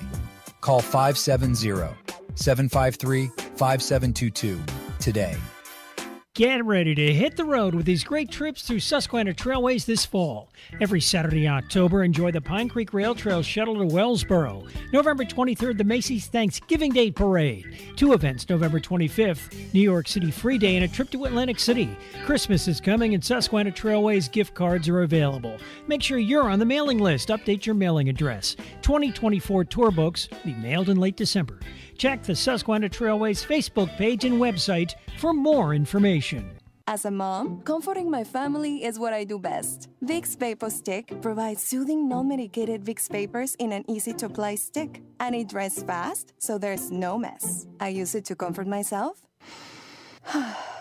and my family. Thanks, Mom. Vicks Vapo Stick, soothing comfort for the whole family. And when you need more comfort for yourself, try Vicks Vapo Shower for steamy Vicks Vapors. Use as directed. Vapo Stick for use ages 4 and up. Vapo Shower use for adults only. A message from Rurik Carpenter Funeral Home in Jersey Shore. The loss of a loved one can leave you with a lot of unanswered questions, feelings of stress, anxiety, and grief that make life difficult to handle. Depend on us. We'll guide you through all aspects of the process with dignity, compassion, and respect. Supervisor Jim Carpenter and Rurik Carpenter Funeral Home, 1002 Allegheny Street, Jersey Shore. Call 570-398-1730. Online at rurikcarpenter.com. WPR 99.9 FM. Thanks for tuning in again. Tonight, Nate Carpenter, Doug Byerly, we're going to wrap things up, tie it in a bow, and send you on your way. But again, we're going to get to the player of the game tonight. I just want to thank Mountaintop Inn and Provisions for coming on board midway through the season. Get out there. Get up Route 44. Check out the fall foliage. The leaves are changing. They look beautiful right now. You can't beat the meals, the live entertainment. Make a stopover at Mountaintop Inn and Provisions. Doug, I think it's pretty easy. I mean, the decision tonight, when you rush for 132 yards in the first quarter, go over 200 yards tonight. The final number, over 300 yards tonight. 322 yards on the ground for Tate Sechrist. Unbelievable night. Really, hats off to the line. Big blocks up front.